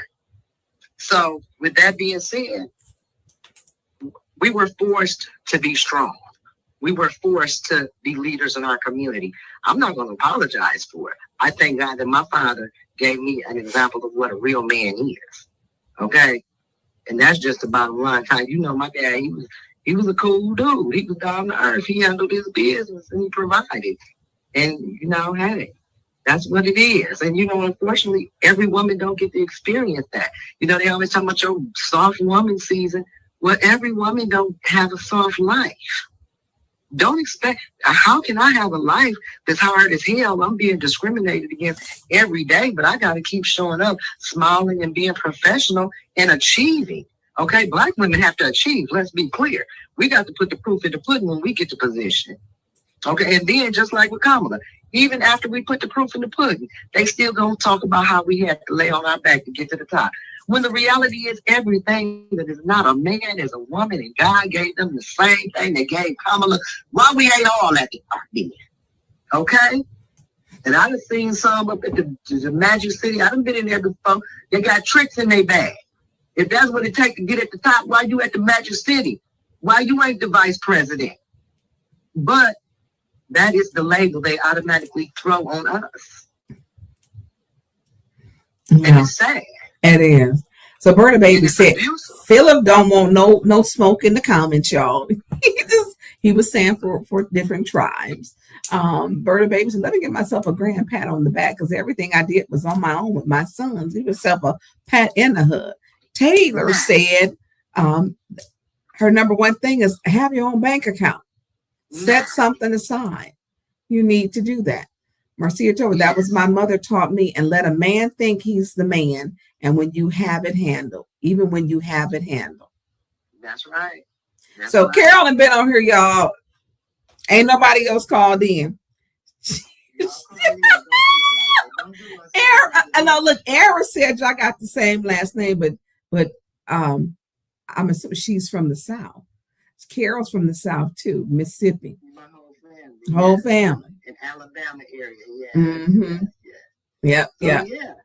It's going down though, ladies. So sisters, we got to stand up. It is what it is. We know abuse when we see it. Don't let nobody tell you you can't be strong. Don't let nobody tell you you're wrong for standing up for yourself. The same love we give our community, our men, our sons, even when they're disappointing us, that's the same love we deserve, right? We don't have to be, why do we have to be perfect? I'm not gonna do it. Look, I'm seriously flawed, but my heart is in the right place. Mm-hmm. Okay? And then you take that. That's what you get. I'm not gonna even chase after perfection because no matter what you do, it'll never be enough. Okay? You cannot please the world. So Tonya, what's our next move, future leader? So Monday we're over in court, right? I don't even have my planner book, so okay. It's not in front of me because I travel with that like it's the Bible to keep me together. I do. So tomorrow is a city council meeting, 4:30. Be there to speak. Wear purple. Support Kiki in this. Kiki is going through. I am going to put up. We're looking for an attorney who can do her case pro bono. it ain't gonna hurt for us to ask. I mean, what is done to her, and she needs her own attorney, and she cannot afford it. Leon is evicting her. He did file papers to evict her. She's being evicted from the house she's currently in, which is the house he say he didn't live in. Don't live in. Right. Mm. So Well, she needs to file charges on him for child support. they got a hold. She needs an attorney. Her case is complex. Yeah, she do. And so, Well, a rental house or something. So her and him have got some things, you know. Her father said he will be there tomorrow. I hope her mother is there too to speak. I truly do. I mean, her fight is women's fight. We know that. We looked at the tape and we saw that we're what was her name? Mrs. Roy, where she was choked with the belt and then dismembered with tools and placed in a garbage bag in the bathtub in her Kings Lang apartment. And I met him. I remember people saying, get Tony Roy out, support getting him out. And he got out. And he needed assistance. He needed some help. His record was expunged. He was able to carry a gun. He killed that woman. Everybody don't. Look here now. Also, the man who at the Henry Ford earlier this week, who went to Henry Ford Hospital, he killed her. He had hiding in the basement or something. He walked in. She worked in the basement. Killed her. Yeah, and so when we look at these things, that what they want to do, because I'm getting all kind of death threats, and our police chief ain't took not one single one of them serious. I actually had a sergeant ask me did I think it was serious. Man, no, I don't think death threats on my life ain't serious. Yeah. So I went shopping for a new gun because, and I carry, because it wasn't. I didn't think it was serious. I mean, that was to me the most disrespectful, non-processing a thought. It's just so many things that are wrong, and if you think we look at this to walk away. My situation right now is not a comfortable one, because I helped her. I answered the email. I connected her with services. Didn't know her before. Here's the thing. If you didn't want your business out there, I wouldn't have to be at the hospital taking pictures of the bruises on her body. I wouldn't have to be at the hospital with her helping, making sure she filled out her paperwork. What I did do was allow a young lady who was beaten, who was attacked, to go unaccounted for. Absolutely. I've had went to sent me a new one on Friday, a death threat. They want my funeral and all this crazy shit. I was sent one. Producer Jay had gotten over 205 calls with threats and then sent the gun thing. And the Flint Police Department Chief Green hasn't done a damn thing. I'm not passing his shit because he needs training himself. When people don't understand that if I wake up and y'all look, that dog, when I say at my feet, that dog feels everything that I'm feeling. When people think my life is normal, it is not normal because I ain't offered. She called me and I didn't turn my back. I put the people first. And that's why people listen. And I'm going to say this. And that's why people call you. And that's why you get so many death threats. Because you respond to the people.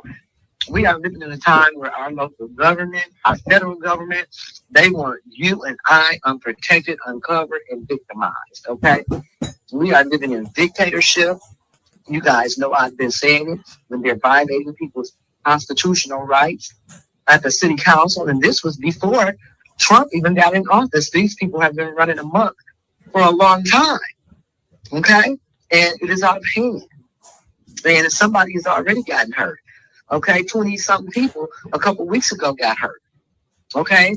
Our council people are getting death threats. When I was on the school board, I used to get threats. I never even bothered to report them to the police because I already knew they weren't going to do anything. What are you going to do? Okay? They didn't do anything about Eric Mays being assaulted. Mays had someone send him, and I put it up there.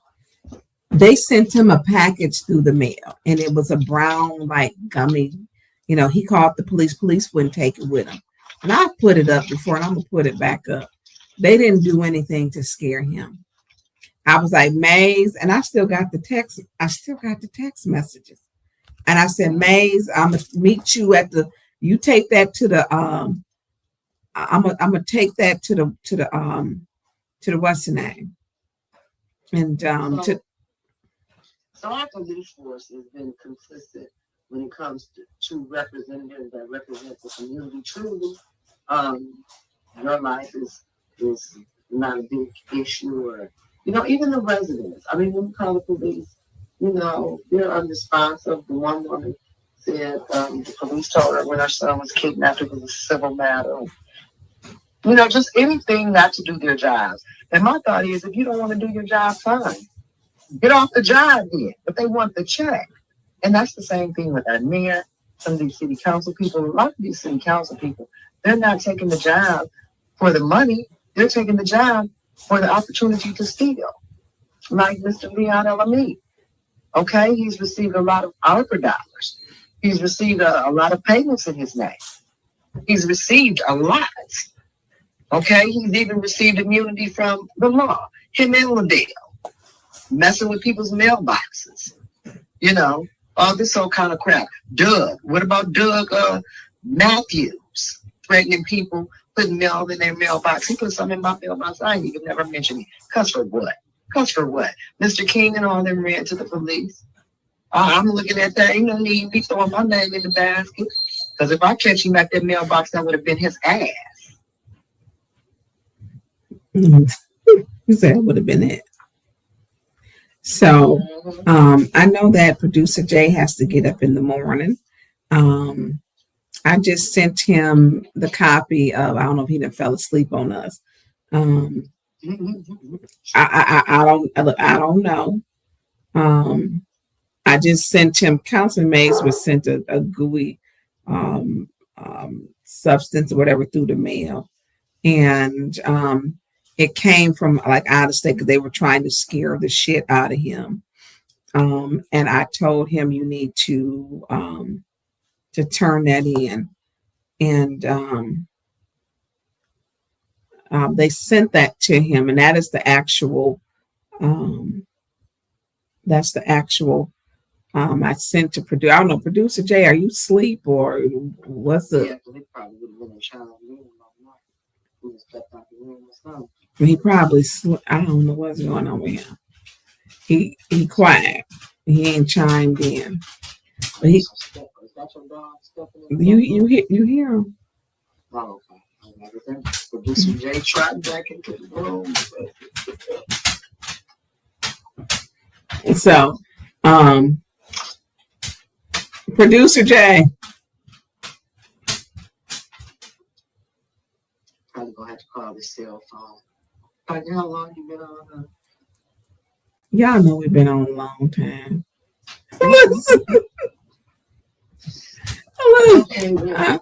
Look, what Dr. Pajani talking about some poor producer Jay. Who said that? Dr. Padrone. Yes, that is the dog, Mercy. That is the dog on the wood floors. Yes. Hold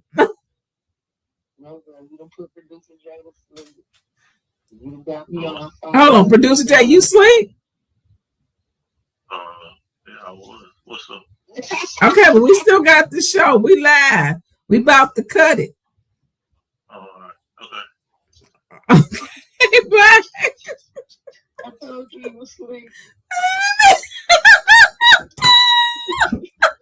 Dr. Padrone said, let that man sleep.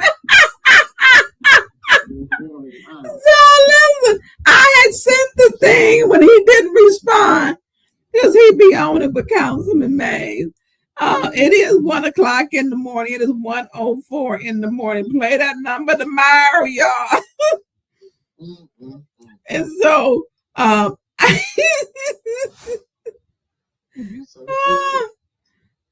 God. And so, I'm looking. looking through my text messages with Councilman Mays at the time, because I had sent him about that blue, and me and him was going at it. We literally, I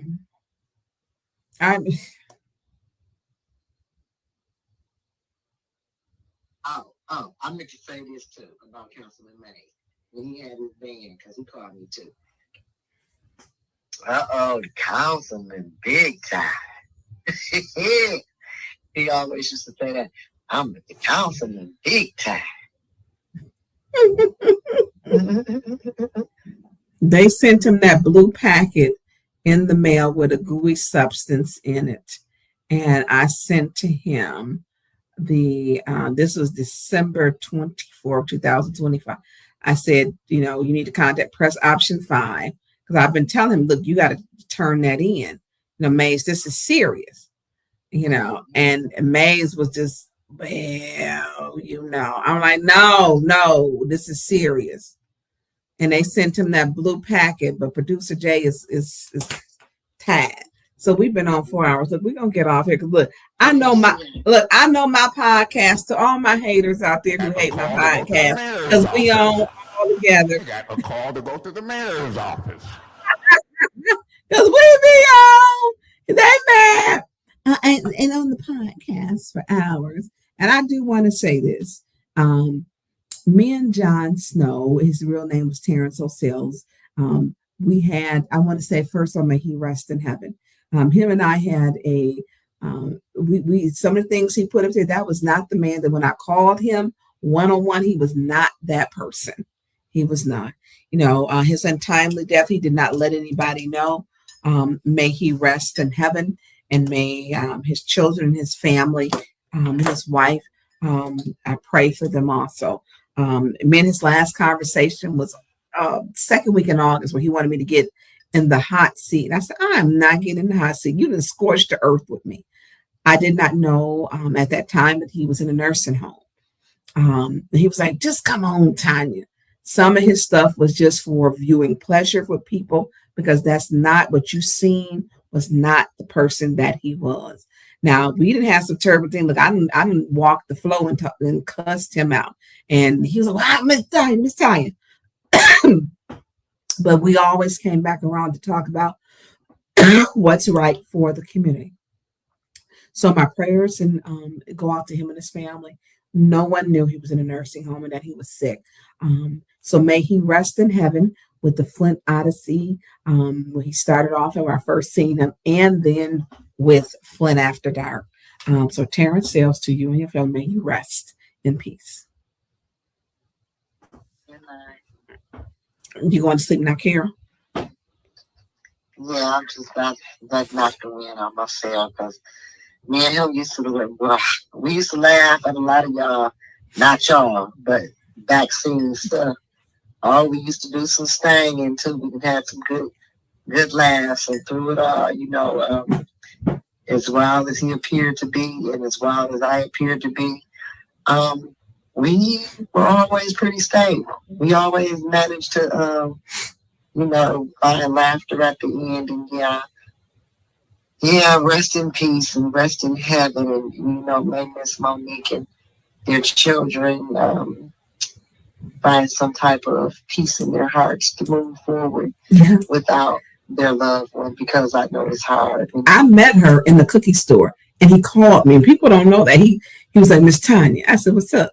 Now, he had been putting up garbage about me, which was some lies he had put up in some entertainment.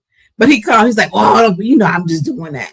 He said, you was just talking to my, I said, that was your wife and son. I was in the bakery, and he was like, yeah, that was my wife and son. Y'all was talking, and, and it's just, you just don't know. And we had a conversation, but like I told him, do right. I don't know what was going on. If he needed money to take care of his family at the end, I don't know, but I do know I met his wife and I met his son, and I did not know, they were very nice. It was in November or December. And have they said anything about funeral arrangements? No, they buried him already. It's done Friday. What? Yeah. Oh my God. Yeah. So, Like I said, someone said life is precious, JP6, and it is. So as much as he was entertainment, you know, all that stuff he ain't mean, because when you talk to him, wasn't no tough talk when you was one-on-one with him. It just wasn't. Not with me, it wasn't. You know. So people will use your platform to spew their lies.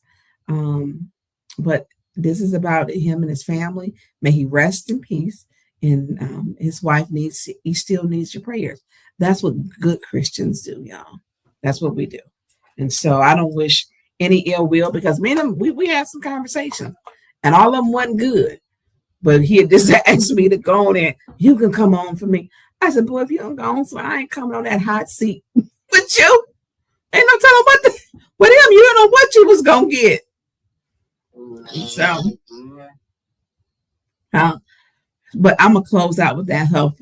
Producer Jay is on here, and Carol, thank you for coming on. I gotta hang up. Now, anything you want to say, you want to close with, Carol? Oh, I'm good. Good night. We'll talk later. I love you guys for supporting. Keep your ears open and your eyes also. Good night. Good night, Carol. Julian 2724. You being messy. You being messy. You being messy. Julian 724. So listen, because we have, why is Carol calling me back, y'all? She must accidentally listen. Look, if you are on, I don't even know how many people are on at this point in time. But look, if you are on here, look, thank you for being on and sharing your time. Carol took up all the time. Click, like, share. Look, click and like it before y'all leave out of here. Click, share, and like it, you know, and listen, say a prayer for Kiki. She's going to need continued support. It is not over for her at all. And say a prayer for her. So look, is this 172 people still on? That is just the, what do you call it side? The Facebook side. No, not Facebook. That is the YouTube side. 170. Look, what A. Jones said. Hey, A. Jones, 175 people still on with you. Listen, I hope you were able to learn something and share, because this is just, it's really real. We can make effective change when we come together, but we have to want it and we have to stick together. I don't care where you're from. Flint is no different. And I'm going to tell you why. You had Alabama with ballot harvesting. We had Maryland with ballot harvesting. We had Sioux Falls, Iowa, ballot harvesting. We have got Saginaw with ballot harvesting. And now it is alleged in Flint. And I've always said Flint is not unique. It is something that we all have to come together. Oh, Queen Hanifa, hey you, AM, hey, Queen Hanifa, how you doing? So Tania, look at all the folks in here. Jade Williams, Tania Walker. I ain't see all y'all up in here. So I do want to say that if we want effective change, we have to have leaders who deal with adversity. We have to have leaders who aren't afraid to speak out, because it's many people that'll sit at a table with you and tell the problem and never mention it in public. To make effective change, you have a responsibility to do something. You have a responsibility. If it's your voice, if it's, I can only donate, if it's giving your time, whatever it is, do something.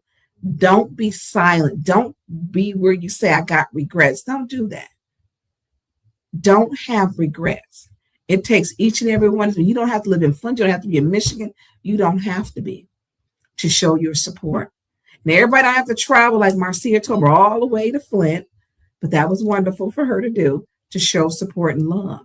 So wherever you are showing your support, let me let you know you matter and I appreciate you. So if you are on here with me tonight, going over things, because literally I had a 4:00 meeting.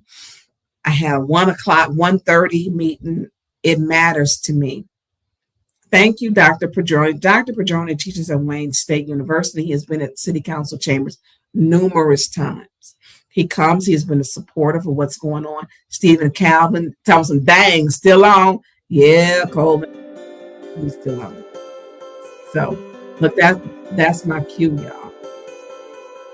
So listen, to each and every one of you who stayed on.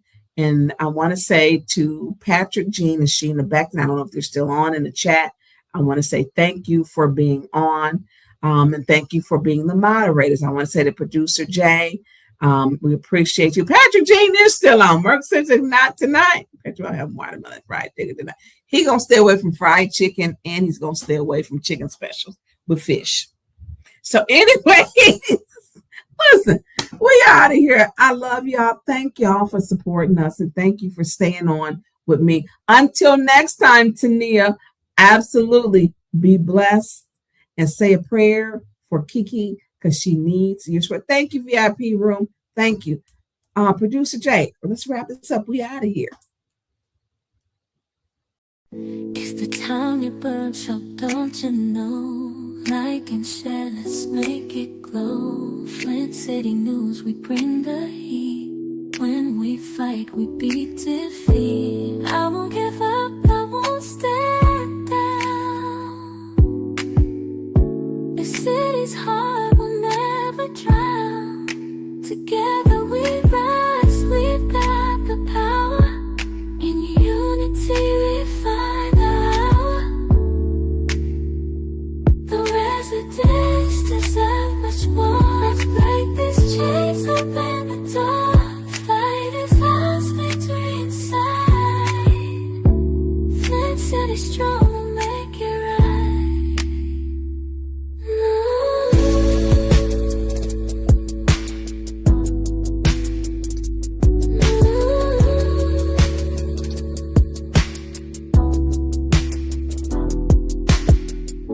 Flint City strong.